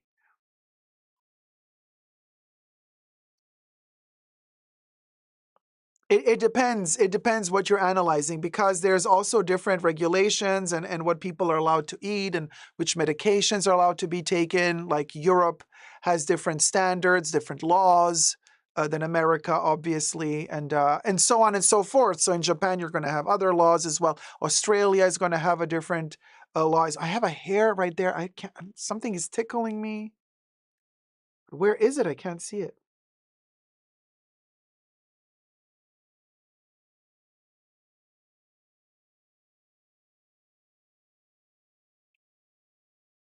I am right next to a club at the moment.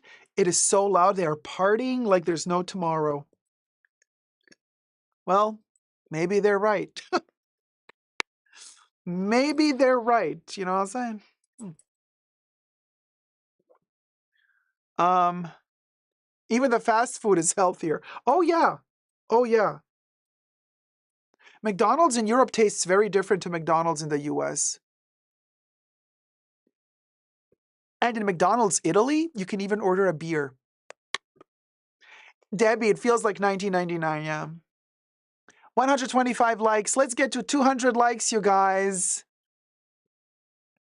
Brenda says, my tips arrived delayed, so we moved topic, guys. Sorry. Don't worry about it. All good. And, oh, Brenda says again, my tips arrived delayed, guys. Sorry to sound off topic. I'm playing with Bubbles French hacks. Oh, no, all good, all good. And I see also... Oh, is it another one? Brenda donated $5. I think Chalamet would be perfect for the movie Ratatouille, don't you think? As the rat? Yes. Let me add you a coin. This is another one, right?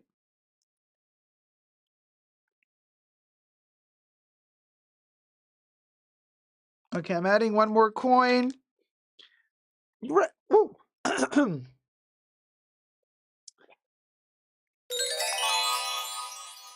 So we still have a sticker at the bottom. Ratchet.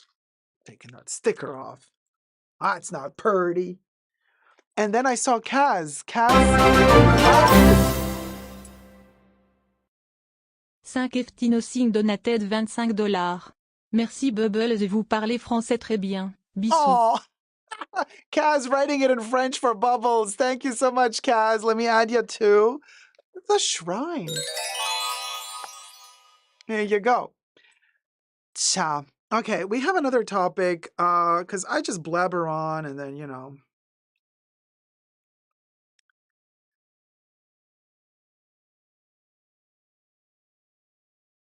The best luxury investments will shock you. Okay. The luxury fashion pyramid. Yeah.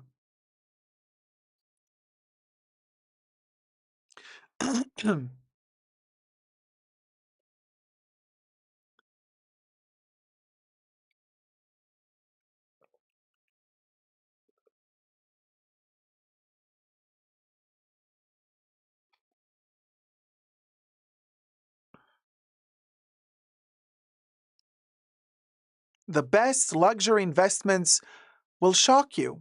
There's even a luxury pyramid out there that shows investors, brands even, what is at the pinnacle, at the tippy top of that luxury pyramid. For you as a consumer, very interesting. But this is also interesting for the brands because it comes from a source called GAM, Luxury Brands Investment Strategy, Wealth Management, and Investment Management Company.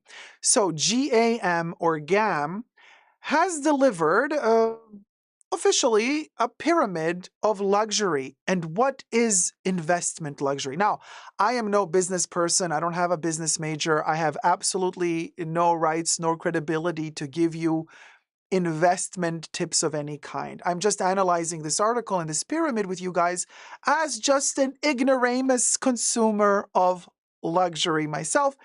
So let's see, you know, luxury and Labubus. Oh, no, where's my Labubu?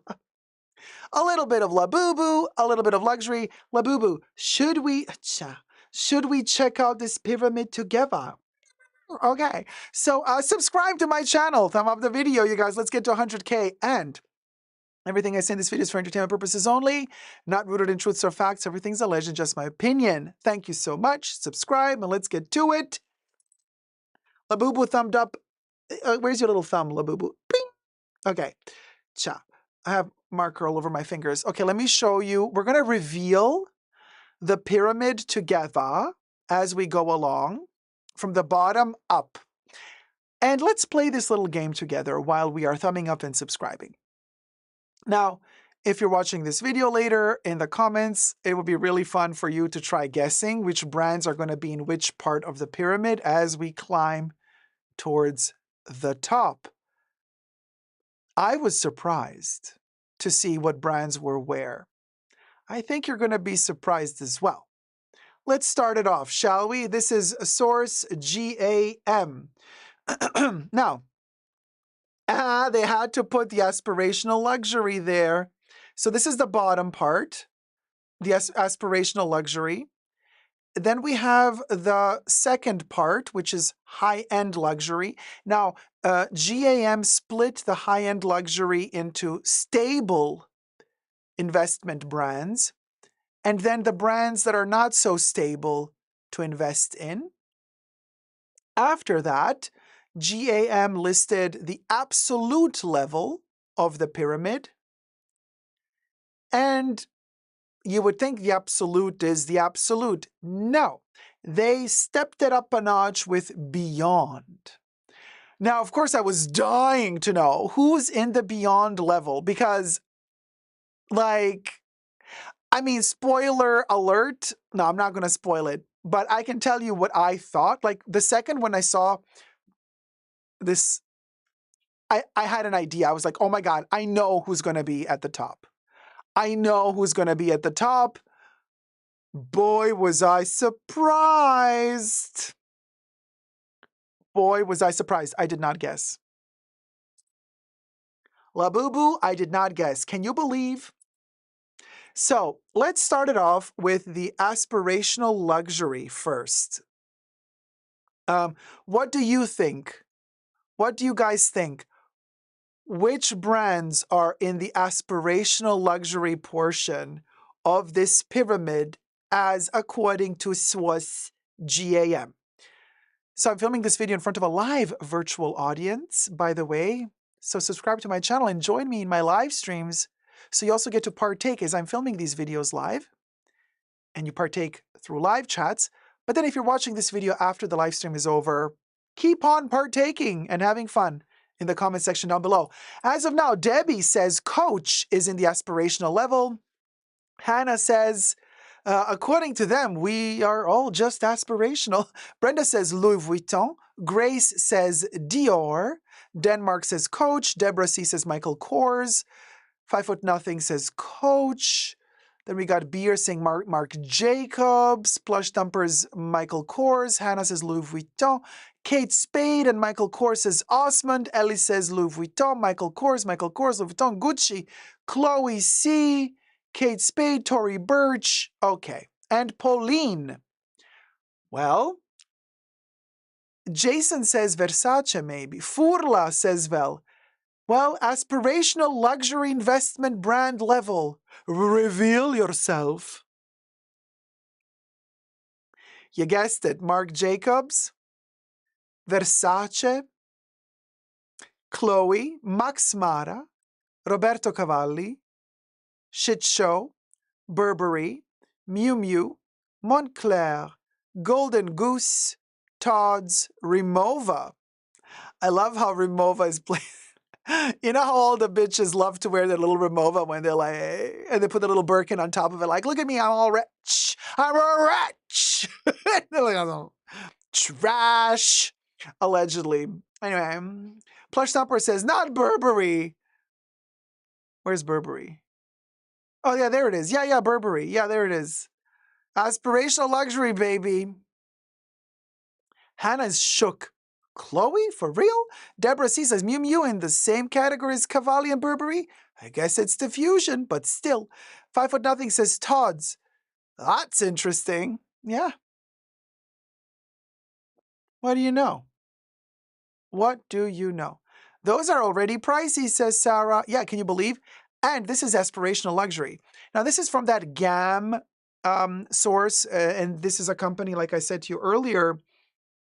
GAM is a luxury brands investment strategy, wealth management, and investment management company. So from their standpoint of investment, this is aspirational luxury. Osmond Chen says, I'll have to dispute Chloe with the prices they charge for their silks. This is not about how much they cost. It's about how this company sees them from an investment luxury standpoint. Very interesting, isn't it? Kind of eye-opening. Anyway, we'll go. What do you guys think now is the not stable high-end tier of luxury, according to GAM? High-end, but not stable, meaning fluctuating. They can fall into the aspirational luxury, but they could also maybe jump into the absolute. They're not stable. Okay, so somebody says, Gucci, Jacques Mus. Gucci again, Gucci, okay. Everybody's into the Gucci, Francesca, Canaan's eyebrow, Deborah, everybody's like Gucci. Givenchy, Chanel, Inga says Chanel, Prada, Louis Vuitton, Prada, Gucci, Versace, Balenciaga, Melissa. No, Melissa, Versace and Balenciaga are already here in the aspirational, darling. Valentino, Fendi, Balmain, Loewe, Louis Vuitton. Well, let's reveal it. Not stable, high-end. As you're thumbing up this video and subscribing, thank you so much. You guessed it. Gucci is one of them. But who knew that Saint Laurent would be not stable, high-end, huh? Saint Laurent, Dolce & Gabbana, Valentino e Salvatore Ferragamo. Cha. Okay, so Dolce & Gabbana, to be honest with you, I would have placed them into aspirational luxury, but I do believe that they're a little bit in the high end because of also all of the like luxury, restaurants, bars, martini bars that they're opening and owning. They have these like this luxury skyscraper that they're going to make luxury Dolce & Gabbana suites in Florida. So I believe because of also the because of this aspect, I think this is high-end and not just aspirational. I think they would be aspirational if they were just fashion. Emotion Engine says Middle Eastern buyers love Dolce & Gabbana. Yeah, I can see that, yeah. But anyway, Saint Laurent, I'm a little bit surprised. Valentino being not stable also kind of surprised me. Ferragamo, yeah, I can see Ferragamo being listed there. Gucci as well, because they keep changing their artistic direction and this makes it unstable. I get it. What they did with Sabato De Sarno, firing him. Like, I get it. I get it. But Saint Laurent, I don't really get. Oh, that's a good point. Yeah, Francesca said Saint Laurent lowered their prices, so I could see that. Yeah, you have a point there. Gloria says, I'm curious now to see the difference between the stable and the not stable. Well, you guys, are you ready for the stable high-end brands according to GAM? Hit it, Bubbles. Oh, Deborah C says the colors and styles are bold and suit the dark coloring and make sense. No. Guess. Okay, guys, guess who is the stable brand? Teresa McGuire says Louis Vuitton, Prada, Dior, and Celine. Armin says Louis Vuitton. Brooke Gardner says Celine. Melissa says Chanel, Dior, Bulgari, and Tiffany. Grace says Dior. Deborah says Louis Vuitton. Kanan says Loewe. Chanel, Louis Vuitton, Celine, Chanel, Prada, Louis Vuitton, Loewe, Jimmy Choo, Fendi, Celine, Louis Vuitton, The Row, Chanel, Van Cleef Arpels. Okay, so there's a lot. You threw a lot of them into this, but you guys, you've all been saying Louis Vuitton since we started aspirational. You've been saying Louis Vuitton. You've been guessing Louis since we started with the aspirational, and then you said Louis high-end, not stable, and I was like, Prada, Louis Vuitton, and Chanel, says Brenda. Cecilia Brown says Loro Piana. Raynette says, I see Louis Vuitton is stable. Reveal yourself. Finally, you guessed it. There it is. Louis Vuitton is stable high-end. Looky, eggs and cookie. Who knew?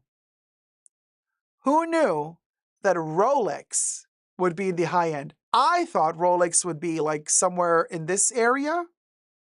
But no. It's just your regular high-end luxury. Nothing special. Dior, Goya, Cartier, The Row, you guessed it. Somebody guessed The Row earlier. And Celine, you guessed also Prada. Ermenegildo Zegna, interesting as well.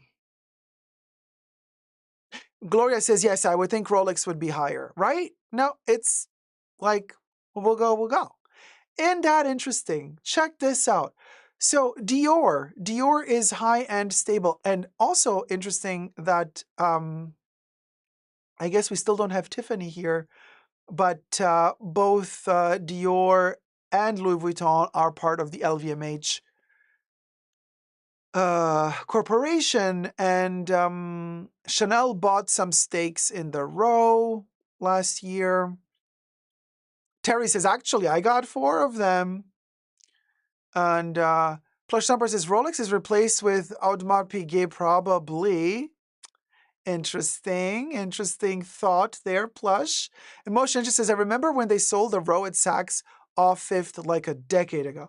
Beer says, cause too many dads and rich uncles have a Rolex. They've cheapened it. Is that what you're saying? Versace fell into the volcano. Yeah. Yeah. Armin says, Cartier has 2 lines with fine jewelry. I think that's why just Cartier is low. The other one, I guess, will be in Beyond. Oh, so Armin says Cartier has 2 lines of fine jewelry. Oh, you mean like haute joaillerie, like high-end jewelry, or like a totally different sub-brand? Is that what you mean? Because I don't know that they have a sub-brand. I don't think they do. Sarah S says, I tap out at high-end. Cartier has been giving out too many bracelets. Maybe that did it too. That's a good point. Yeah, those, I can't with the love bracelets and the Juste un Clou. And girl, please give me a break. Or is Juste un Clou, it is Cartier. Or is Juste un Clou? Yeah, it is Cartier. It's not Hermès. But Celine is LVMH as well. Oh, true. True. True. So we got this little trifecta. Celine, Louis, and Dior belonging to the same company. Goya, I mean, yeah, I would have seen Goya a little bit into the aspirational, but I know Goya has its very, very strong, faithful fans, and they will come for you if you dare speak out against Goya. Like Goya has fans like Beyonce has the Beehive, okay? So be careful. Period. Well, let's jump to the absolute. Now, bearing in mind what I told you at the beginning of this video, but also adding into the equation the fact that we still have 2 tiers, don't put all your eggs in one basket because there's still another basket and there's not much left after all is said and done. What can be higher than this? And then what can be higher than that? Shooketh I was. Shooketh I was. Guess who's in the absolute, and thumb up the video and subscribe. Deborah says Hermès, obviously. Delvaux says Emotion Engine. Robbie says Chanel, Van Cleef Arpels, Breitling, Tag Heuer, Kiton, Loro Piana, Jimmy Choo, Hermès, Chanel, Givenchy, Balmain, Bechamel, Chanel, Hermès, Tom Ford. Chanel don't deserve that spot, says Vel. Olivier Clément says Bulgari, high jewelry maybe. Graceless Fashion says Hermès, Chanel, Delvaux, Patek Philippe. Reinette says Chanel is a given. Moyne, Bali, Patek Philippe. Okay, well, don't forget there's also Beyond. We also have to put some brands up here. So are we going to put all our eggs in this basket? But then what are we going to put there? You see, this is where I was shocked.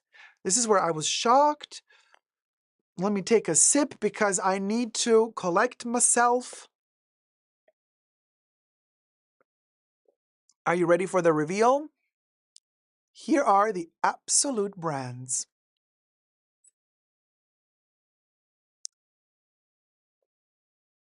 Chanel and Hermès, and you guessed it, Cartier high jewelry. You said it earlier.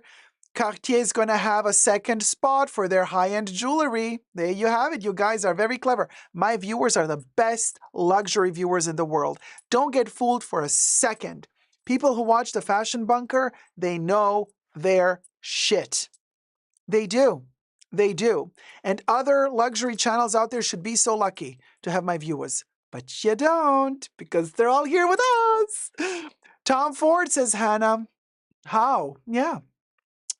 Natadita says, Tom Ford? How? Tom Ford, says Deborah C. Tom Ford, because he did this extra luxury thing. Remember what Tom Ford did a couple of years ago. He said, I'm only doing highest end tailored suits. I'm not going to do Fashion Week. I'm not going to do 2 collections a year. I'm not going to do spring, summer, fall, winter. I am going to do a collection when I'm good and ready. If that collection is once every 2 years, so be it. I want perfection. And he's been pushing that up until the moment when he sold the brand and left his own brand. But this is why I believe Tom Ford is there. Now, after he sold his brand, why is Tom Ford still up there? This I do not know. Very interesting. Very interesting. But then we got Brunello Cucinelli, Patek Philippe, you guessed it as well, Phoebe Philo, who knew, right? Who knew? Audemars Piguet, Bottega Veneta, Loro Piana, Cartier High Jewelry, and Chanel. Isn't that interesting? Blue Egyptian Lotus says, I thought Bulgari and Tiffany would be absolute.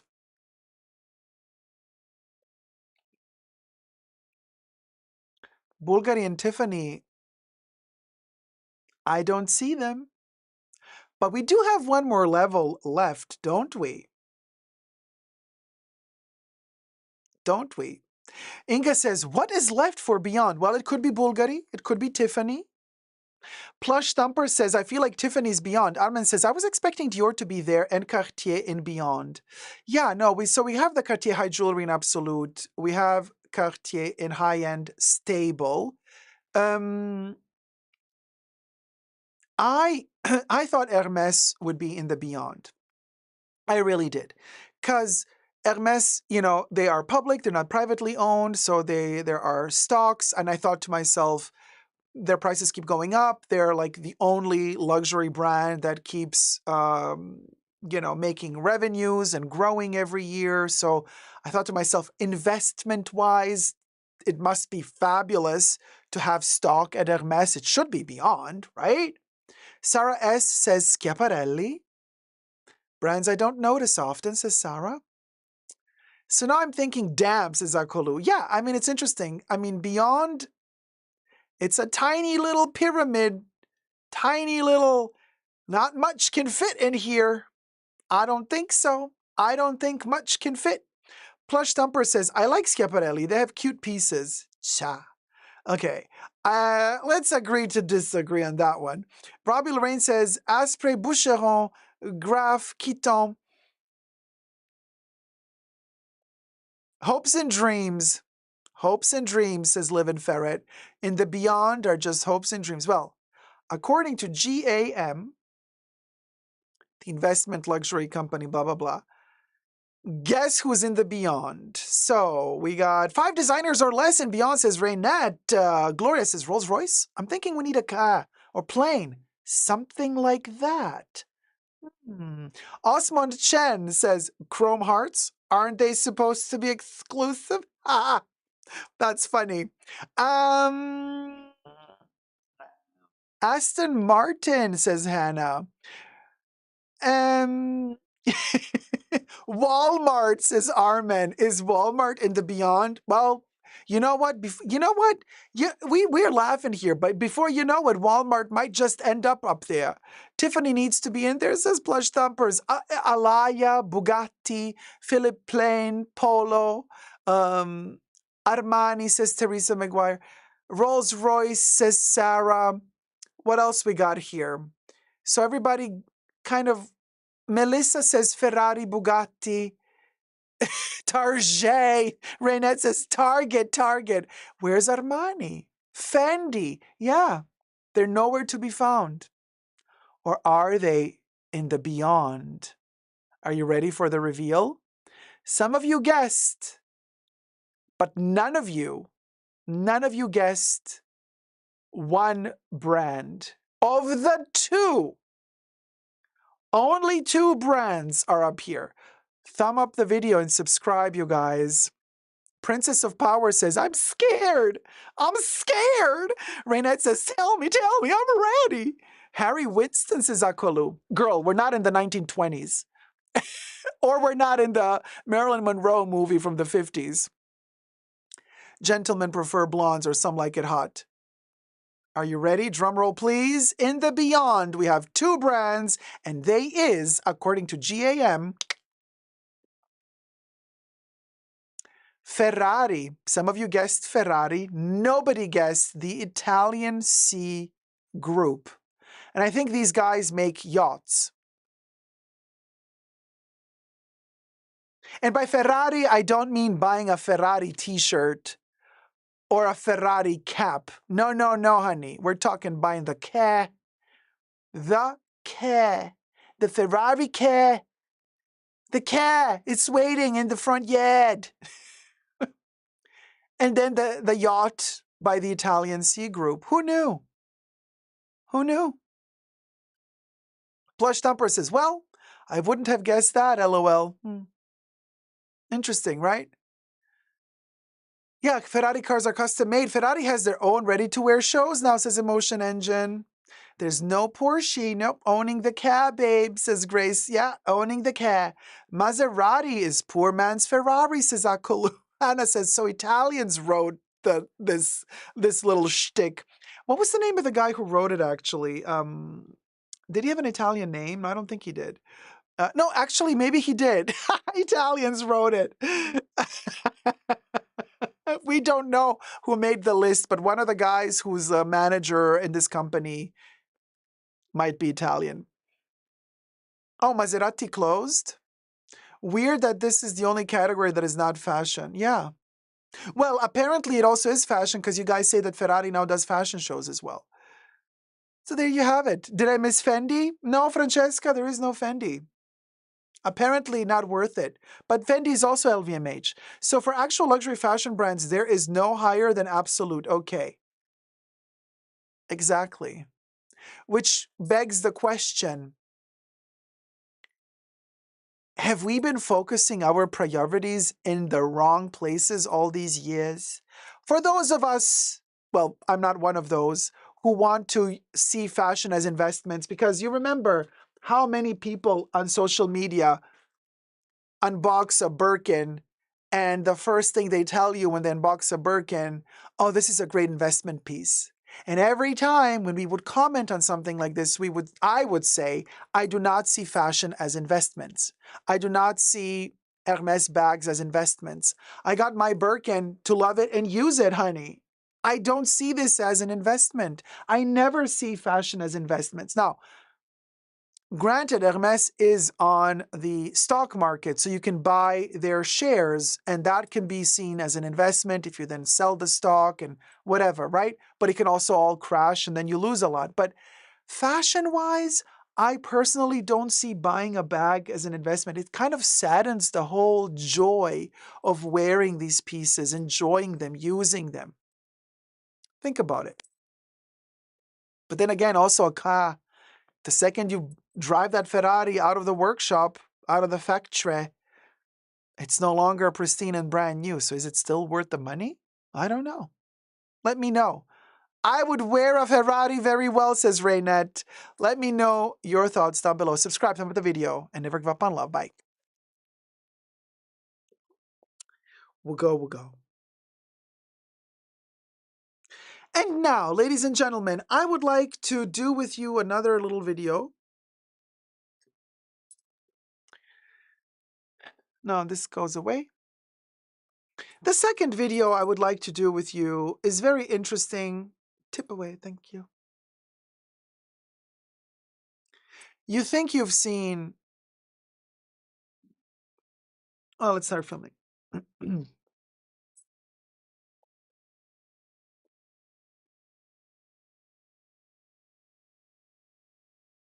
Yeah, of course.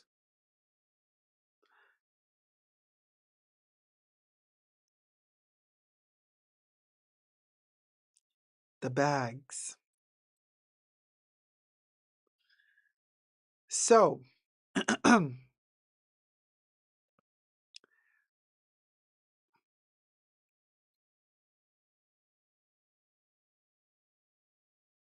as luxury consumers of bags, we all love our luxury bags, just when we thought we've seen it all, and we go collecting them, and we're all happy to have a Birkin, and then we're all happy to get some special Chanels like clutches. We all want our Louis Vuitton Speedies.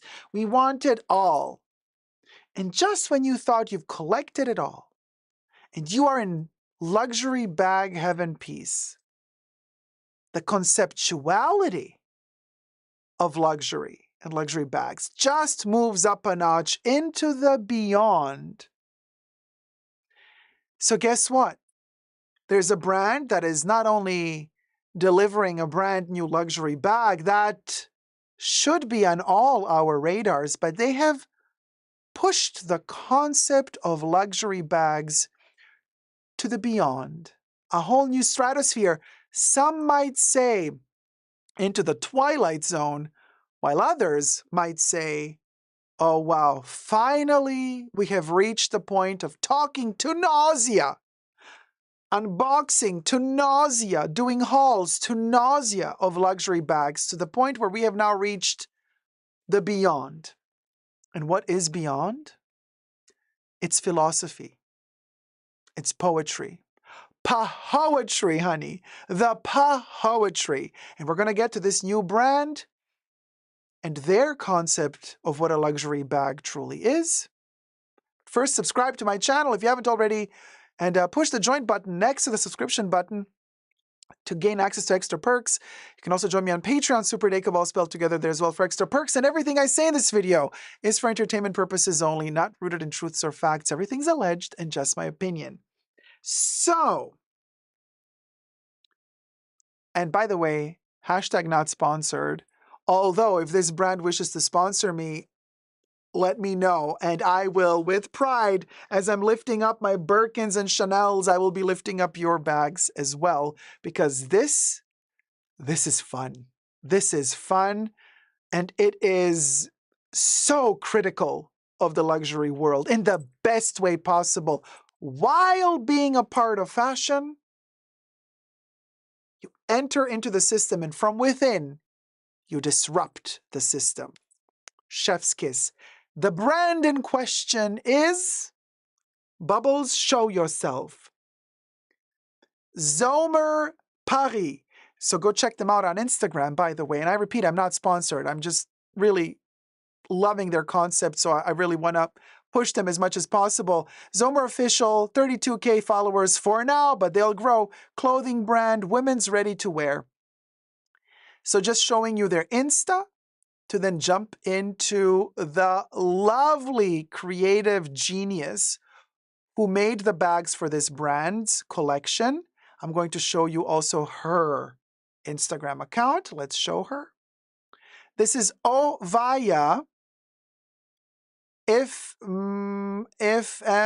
IFM Fashion MA.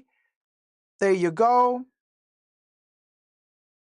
Ovaya also. So the bag designs come from Ovaya for Zomer Fashion. So now let's get to the bags. Magic. This is the first one. Isn't it fascinating? So it's a handle with a clochette and also a bag charm. Isn't that fabulous? And it is, I think, suede leather. Then we got the little bag charm tassels, little clochette. And then you have also little bits here, which are kind of this part right there. Isn't that fabulous? And so what do they say? Zomer introduces its new no-budget bag. They call it the no-budget bag, a poetic and humoristic take on the archetype of it bags. Genius. Next one. If you like pink, they got you covered. The pink it bag with all the bag charms hanging on it. This one even has a little belt to hold the two handles together. I love this. This is just... So it's called the no budget bag. The archetype of it bags. A poetic and humoristic take on the archetype of it bags. I'm reading directly from Zomer Official's Paris Instagram account. In the captions underneath the photos are taken from their Instagram account, by the way. And Raynette says, my phone won't even fit in. Gloria Retinos, you nailed it. Gloria says, the emperor has no clothes. Bravo. Bravo, right? Let me see. So we had the pink one. Let's see the next one. This is the white leather version. I love that everything is still attached to it. And you just, yeah, you can envision the bag, you know. Brooke Gardner says, those are like the invisible dog leashes I had to have when I was 10.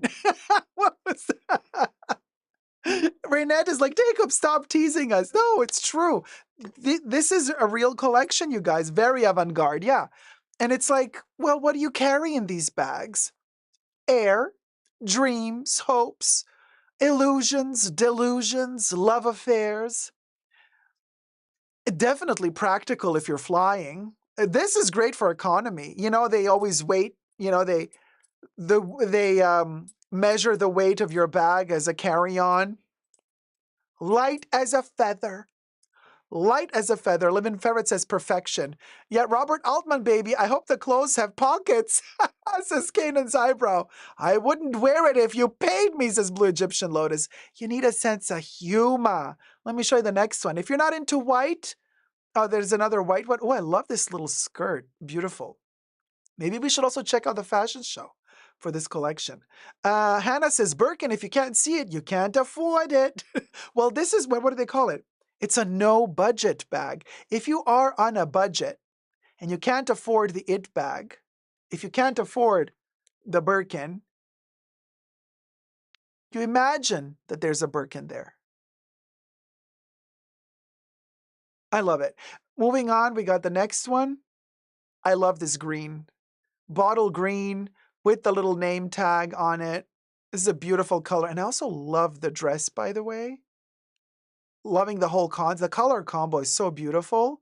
And I love that you're just carrying this handle with nothing attached. Oh my God, I love it. Love, love, love, love, love, love it. This is my favorite color thus far. Let me see the next one. Here's another white one. Just the whole, so beautiful. Even the shoes are cutesy. Although we've seen shoes similar to this, so nothing groundbreaking. But I love that the actual skirt is kind of like an oversized shirt collar. It's like the collar flipped upside down.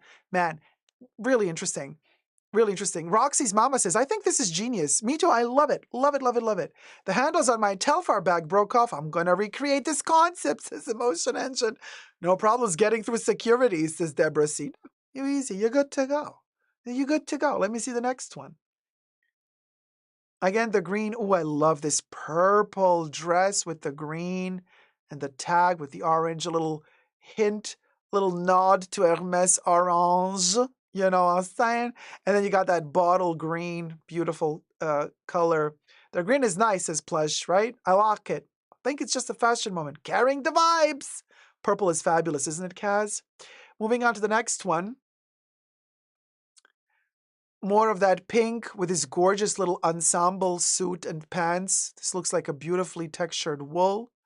Man, I love this. This entire brand is really calling my name, you guys. I haven't seen something so playful and refreshing in a while. And I love the fact that they're consequently, basically, I think they gave every model one of these to wear, if not almost every model was very, you know, it's not just like, haha, one little gimmicky moment on the runway, like one model had the handles and no other model did. No, they got a ton of them wearing this concept, right? So they really pushed this very, very consequently throughout the show, which is also why I'm showing you so many of them.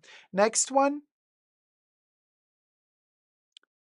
Here's the white one. I love this. This looks like a latex glove, by the way. Also interesting, this doesn't look like leather because you can see the nail and the bone texture of the finger. I think this is a latex glove, which if you look at this, very, very nice layering. We have the leather handles of the bag, latex, then we got blue collar, like blue cotton shirt, and then we have this wool coat. And those different materials layered on top of each other with the color, oh man, it's delicious. This is beautiful, beautiful, very photogenic, very, very editorial. Love it. And you know, I'm super hypercritical to everything. Usually I'm just like making fun of everything. This I'm respecting. I really, really enjoy it.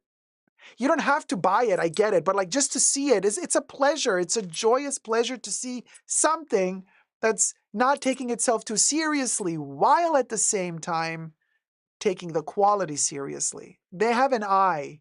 They have an eye, and I love it. Put a twilly on it, right, Robbie Lorraine? Let's see the last one that I have prepared for you here, guys.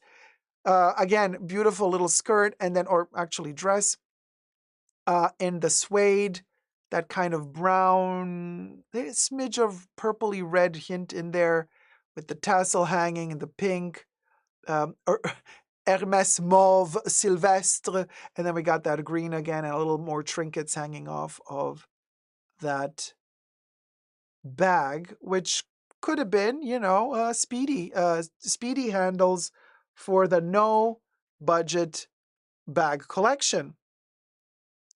Kaz says it's fun, which is necessary at the moment. I could not have said it any better myself. What do you guys think? Let me know down below. Would you wear one of these bags for funsies, for a night out, for a special occasion? It's a great conversation starter. This is a great piece to start a conversation and to socialize. And this is why I love it so much, because we're getting out of the house again, and we don't have to spend our lives on the internet and only socializing on the internet. You go out with this bag, you're going to start talking to real human beings. They will start talking to you. And looky, eggs and cookie, fashion all of a sudden becomes a unifying force for society. I could not ask for more from fashion. What are your thoughts? Let me know down below. Subscribe. Let's get to 100,000 subbies. And thumb up the video. Never give up on love. Bye. Yeah, it was a good one, y'all.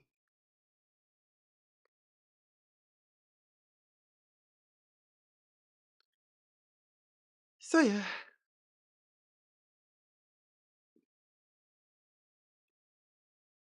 Fun, right? I thought it was fun. Now, just a quick note. So does anybody know a content creator from Canada, from Ut and a But in Canada, called Charlotte Dobry? She's in a bit of a pickle lately. She has a quite big YouTube channel. She does those she's like a redhead, maybe colored. I don't know if she's colored or not. Redheaded lady. Liv and Ferret knows her. Sarah knows her. So yeah. So other content creators called her out. So basically, she takes content from other content creators, plays it next to herself, and then reacts. She plays videos that other people made, and then she reacts to them. And she says, ha, ha, ha, ha, ha. Sometimes she says something, sometimes she laughs, sometimes she just makes a face. And now some content creators have started calling her out, saying, hey, you get millions of views. You monetize your videos. You're using our content, but we don't think it falls under fair use anymore because you're not doing anything transformative with it. You don't even review or critique. In some cases, you just sit next to our video and you watch it. But you take all the money, but we do all the work. And you don't ask permission to use our videos. So she's been called out. Now, here's the thing. When content creators call out each other, it can also be to create a buzz around a channel. It can also benefit, both content creators. Like when you start a little bit of drama, the drama can be good for both. This is what a lot of people watching don't understand. And they think, oh my God, we got to choose a side. And how dare you speak out against that person, I find it super funny because, by the way, I love all my fellow content creators. Even when I throw shade at them, I think they're fabulous. Okay? But a lot of people misunderstand it. They think, oh my God, you're such a hater. You're such a hater. I'm like, what you don't understand is if I throw shade at another YouTuber, they're going to get views. There's no such thing as bad publicity when content creators talk about each other. So here's what I'm trying to get at. Of course, she got called out. And, you know, when people criticize each other and you call them out and then tongue in cheek and then, you know, somebody says, how dare you, blah, blah, blah. The other person can react and then it can become a thing. You know, Trisha Paytas is a master at doing the back and forth, ping pong, bouncy with other content creators. This is how she keeps building up her profile and her viewers because of the drama. But it gets to a whole other level when a person like her gets called out for, and these people are alleging that she stole their content. And then instead, and they type it out in the comment section underneath her videos, like, hey, take down this video. Like, you took my content. You didn't ask my permission. I don't think this falls under fair use because you're not even, it's not transformative in any way, according to me, and blah, blah, blah. Not me, but the person who's, you know, claiming that she stole the content. And what does she do in response? Allegedly, she blocks these people, deletes their comments. In other words, she silences them and doesn't react publicly to the accusations, but keeps blocking, canceling, deleting all the negative comments on all social media platforms. And you see, that's where I draw the line. Like I said, it's one thing, you know, somebody throws shade at me, and people throw shade at me all the time. I'm like, girl, be careful. You want to throw shade at me? Because I'll come for you. So we can keep throwing shade at each other. That's okay. That's okay, boo-boo. We can do that as long as you want.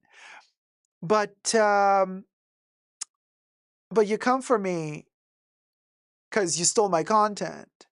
And then I call you out.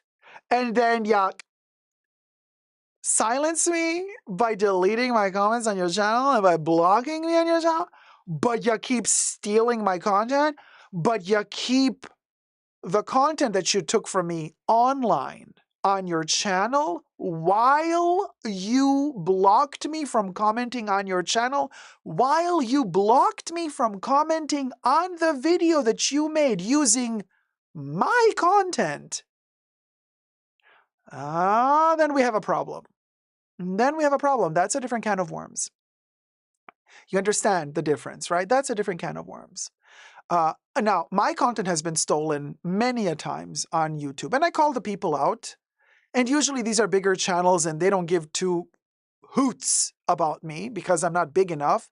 So I have to go through other ways to get the videos taken down. I report them.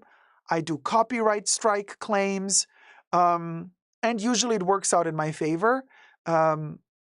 You know, if indeed the content that they appropriated without even crediting me somehow falls under fair use according to YouTube, then they let that person keep my snippet of my video inside of their video.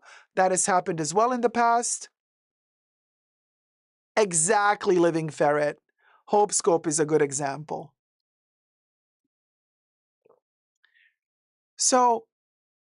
So yeah, usually I'm like, hey, you took my video and you didn't even credit me.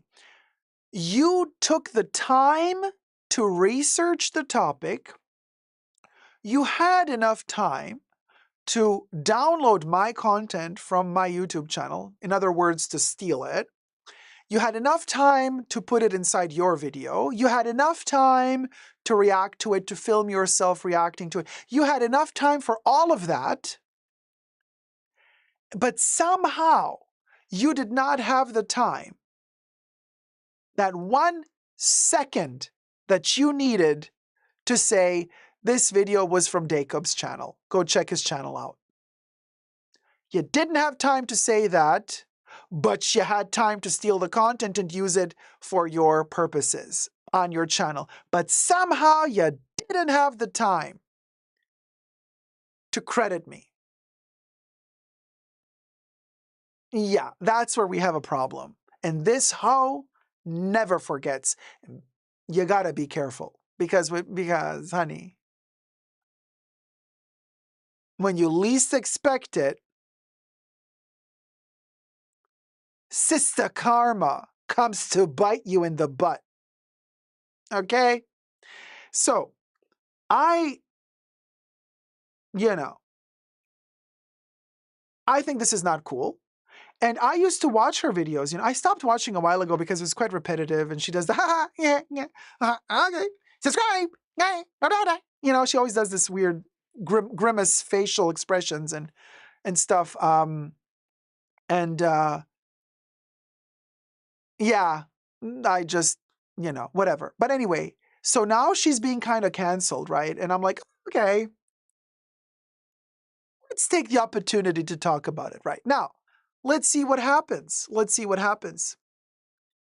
But I don't think this is cool. What do you guys think? Let me know your opinion.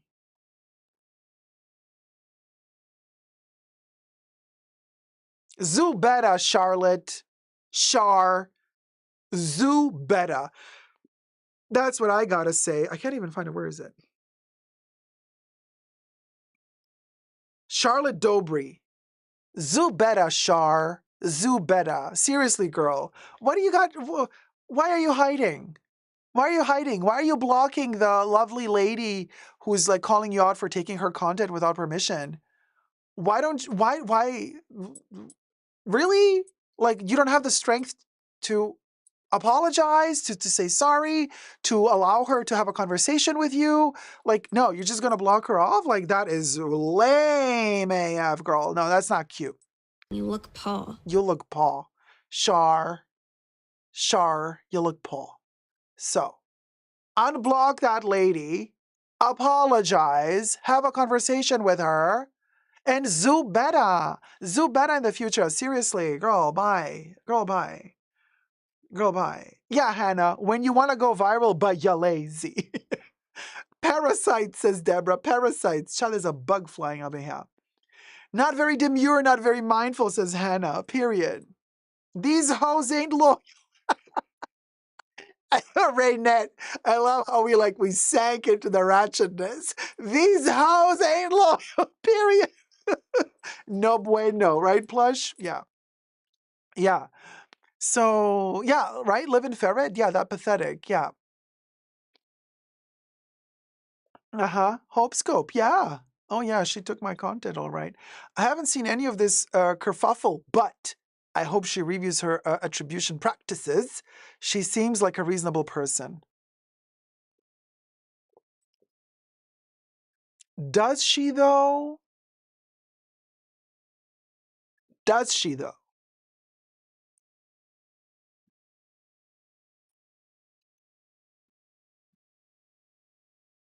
Mm, mm,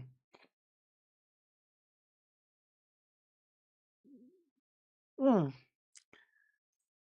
You know when I stopped watching?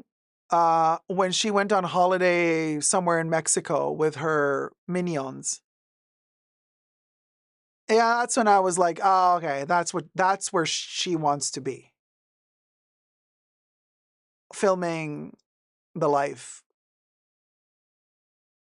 Buying the apartment, saying, thank you, everybody. Thanks to you watching, I could afford buying an apartment. Well, but it's also thanks to the content that you're taking from other content creators, but not paying them for it, that you bought your apartment. Allegedly. So that's where I draw the line. Like, and if you're going to do this shady shit, if you're going to do it, then don't promote it. You know what I mean? Like, if you're going to take other people's content and you're not going to credit them properly and you're not going to acknowledge them, and you're building up your channel thanks to views that you're getting because other people are creating content that you are reacting to, then you zip it. You don't talk about, oh, you got the money to buy an apartment. You got the money to travel, luxuriously to other countries on holiday. You don't talk about that. You don't. You don't. Because, buy your apartment. Look, more power to you, girl. I'm not standing here being the asshole who's like jealous because you could buy an apartment. Enjoy the apartment. Buy another 50 apartments. Just don't flaunt it on social media. don't come on social media saying, look, I got this thanks to you guys watching. No, you got it thanks to the content that other people have filmed that you are using to earn money. And you never asked them permission to use their content. Like, you see what I mean? This is where I have a problem with it. So I'm like, if you're gonna be shady, don't put it all in the open. Or, and I don't know what's worse at this point, or you're not that clever and you really thought that this was no issue at all. And you really thought, just not a problem. Like, how dumb can you be? Like, I mean, okay. So are we supposed to now sit here thinking, well, you're not the sharpest tool in the shed? Or is that what we're supposed to think? Because that doesn't hold in a court of law. You know that if that person takes you to court, and if your fair use clause doesn't work for the judge, okay, and then you play dumb, that doesn't work either. Not knowing what the law is does not prevent you from losing your case in court. That doesn't stand in court. Oh, I didn't know. No. Sorry. You're not knowing? You should have informed yourself before you started a business on YouTube. So that doesn't hold in court. Okay. Acting dumb. That doesn't excuse you. That doesn't excuse what you did. So it's like whichever way you play this, it's not a good image, Shar. Like blocking this person that's accusing you of taking her stuff, don't block that person. Have a conversation with that person. Have a conversation with that person. That person obviously has an issue with you. Okay. You might not want to deal with it, but because you don't have the time to deal with it. But I repeat, you had the time, or your team or whoever you hired to do the job for you.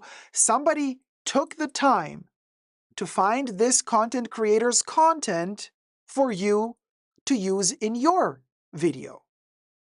You had that time. Okay, but now you don't have the time to deal with this person coming for you because they don't like you using their video? No. You wanted the bicycle, now you pedal. Now you pedal. So no, just I don't like this stuff, honestly.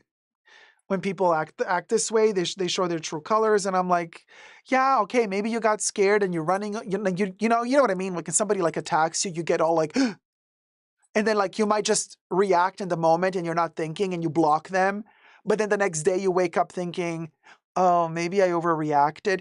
Okay, it's fine. You overreact. It happens. Totally human. Totally human.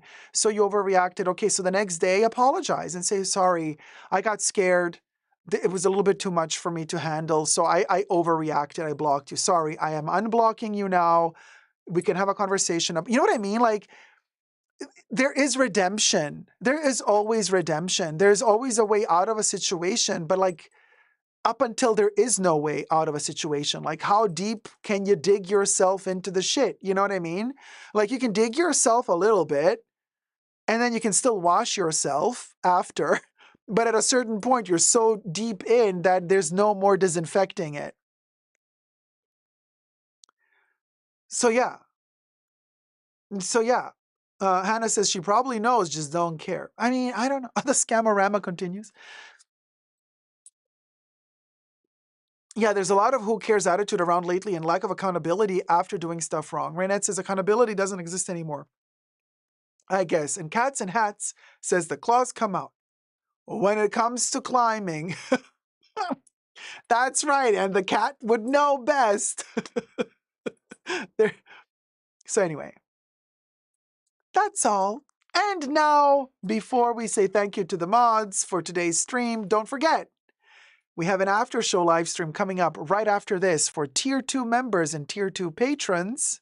So be sure to, you still got a couple of minutes left to become a Tier 2 member or Tier 2 patron, and then you get to join this weekend's after show live stream where we get to talk a little bit more in depth about everything and more openly, using words that we cannot really use while we're live streaming. Yeah. IYKYK. So join the after show by becoming a Tier 2 member or Tier 2 patron. Every weekend after the main live stream, you get the after show for Tier 2 members and Tier 2 patrons. And every first weekend of the month, the after show live stream is also open to Tier 1 patrons and Tier 1 members. Okay, thank you guys so much. And now we have our magical treasure chest.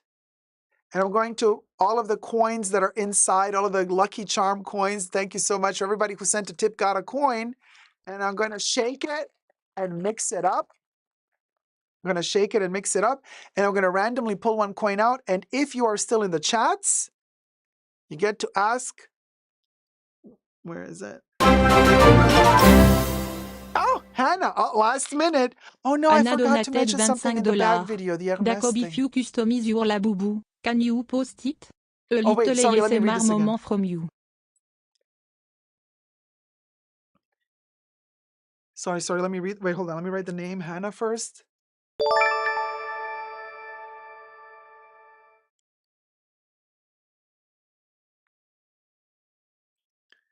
Okay. Okay, Hannah said, Dacob, if you customize your labubu, can you post it? A little ASMR moment from you. Oh, thank you. Yeah, if I customize the lab, Hannah, there you are. Wait, sorry, the H is up here. I write the name in a circle so it can fit on the coin, Hannah. Okay, you guys. Oh, Eddie, thank you for becoming a Tier 2 member, sweetie. No, I just wanted to say quickly, well, this remains an exclusive for you guys watching now. Before we do this, I forgot, I prepared this for my video that I forgot to mention, but I'm going to say it now. For the handle bag video that we just watched with the bags that are missing and just the handles are there, I was like, well, the concept already existed in a way because do you guys remember my Kelly necklace?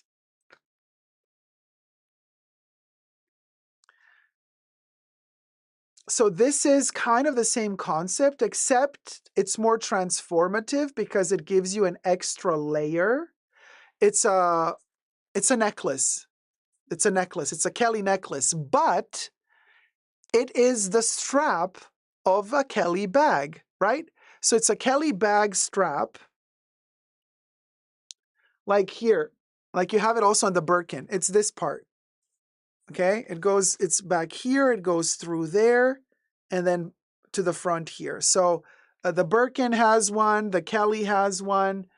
So basically it's like saying, okay, this is a smaller Kelly though, because it's a little bit smaller than the Birkin, as you can see. This is a Birkin 35, so this would be a Kelly 20 something, I don't know. So it's like the bag is missing, right? But we have the little lock, the turn lock is there. Okay, but it's a necklace, it's a choker actually, right? So it's kind of a similar concept of like, you see this and it's so typical of the Hermès turn lock for the Kelly and the Birkin. The second you see this, you associate it immediately with an Hermès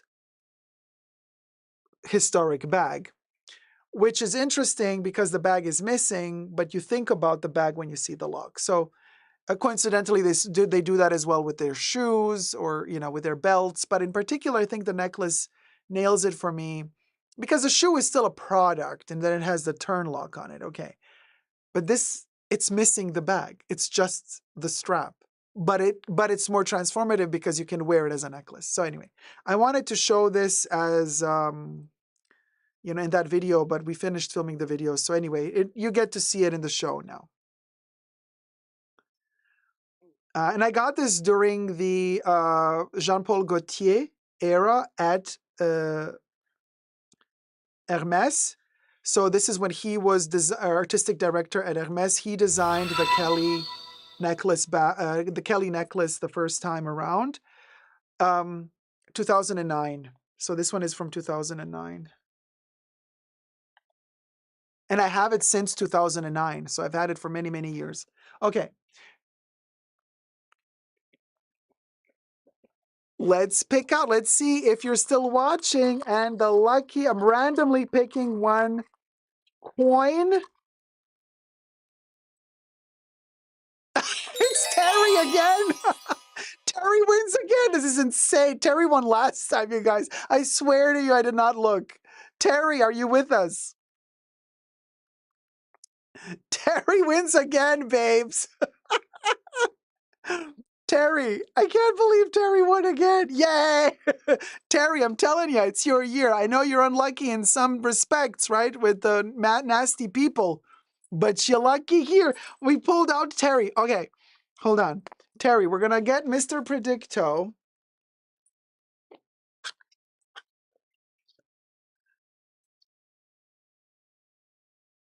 Okay, Terry, let's ask Mr. Predicto a question. What do you want to ask? Mr. Toe.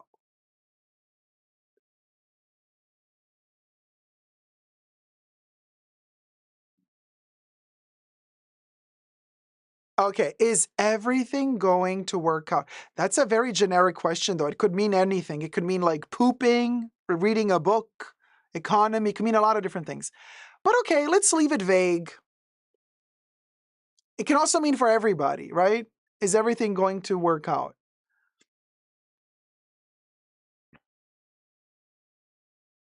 Oh, taxes. Okay. Are the taxes going to work out? Well, they're going to work out whether you want it or not, babes, because, you know, taxes, we can't avoid taxes. Kicking the bucket and taxes, the two things we can't avoid. Unless you're not a certain somebody who, anyway. Okay, are the taxes going to turn out?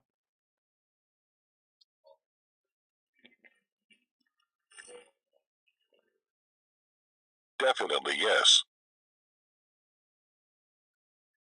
Did you hear? Dicto said definitely yes. There you go.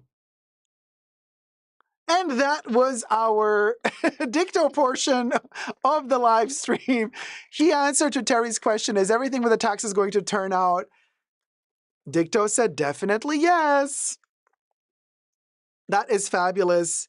And now I want to say thank you to the mods for keeping us safe today. Hit it, mods. Special thanks to the mods in the fashion bunker.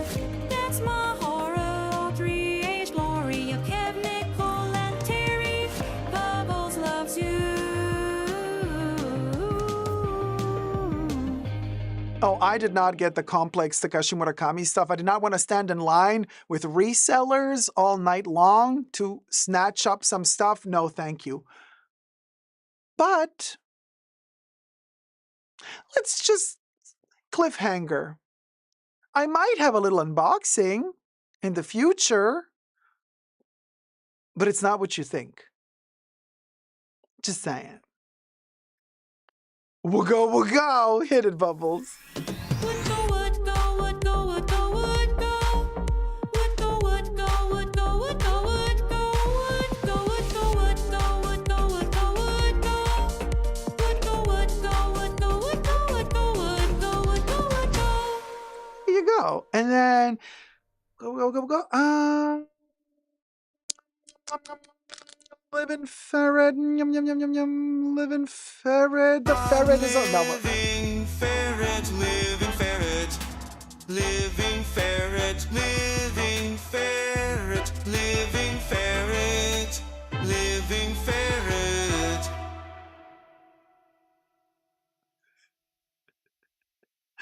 Oh man, the Labubu. Diane Ferret. Hi, Nat CNN. Hello, my lovelies. Diane Ferret. Nine ferret, nine ferret, nine ferret, nine ferret, nine ferret.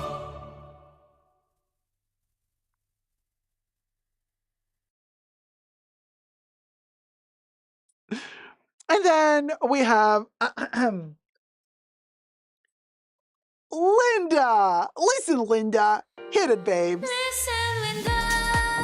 Listen, Linda. Listen, Linda.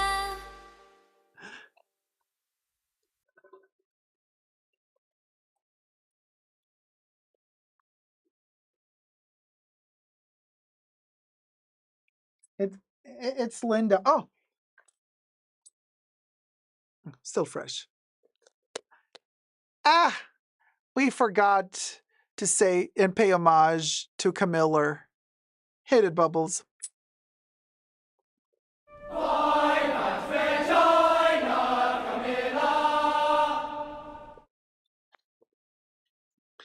Ah, that good old Quinn. And then, of course, we also have our obsession with just the fashion bunker. I guess we are obsessed. I am obsessed. I am obsessed. I am obsessed. Oh, oh. There you go. And then Baby Yoda, completely messy because Baby Yoda has been scribbling away with all the markers. Speaking of markers, did you know that Crayola re-released a couple of weeks ago their discontinued colors of crayons? And they all sold out. And there's this lovely lady, I forgot her name, online that is obsessed with the dandelion yellow Crayola crayon. And she collects only the dandelion yellow. And she has a room full of dandelion yellow crayons. And yeah, Vel, I think we've all seen her. She's a viral sensation. Made me curious about the dandelion and crayon, and I'm looking for it. Oh, now I want it too. She gave me FOMO. I want the dandelion crayon.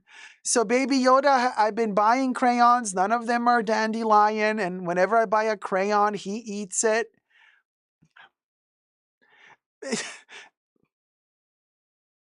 Baby Yoda loves to eat crayons. I'm like thinking like, yeah, of course, alien. It's like Alf. He also loves to eat Legos, by the way.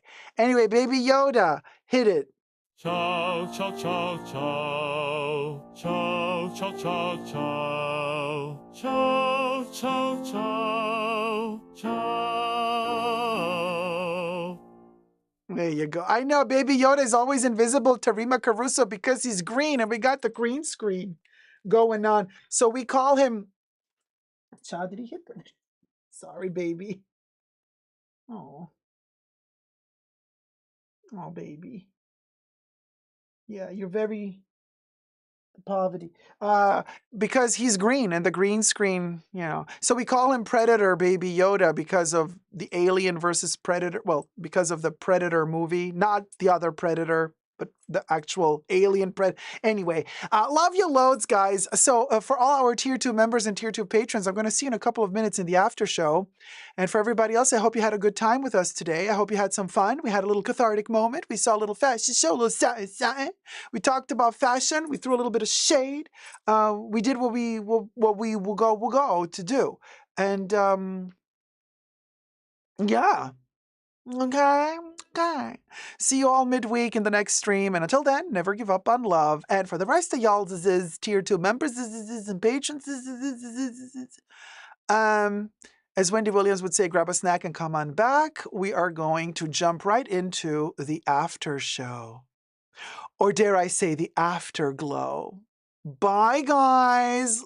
Never give up on love.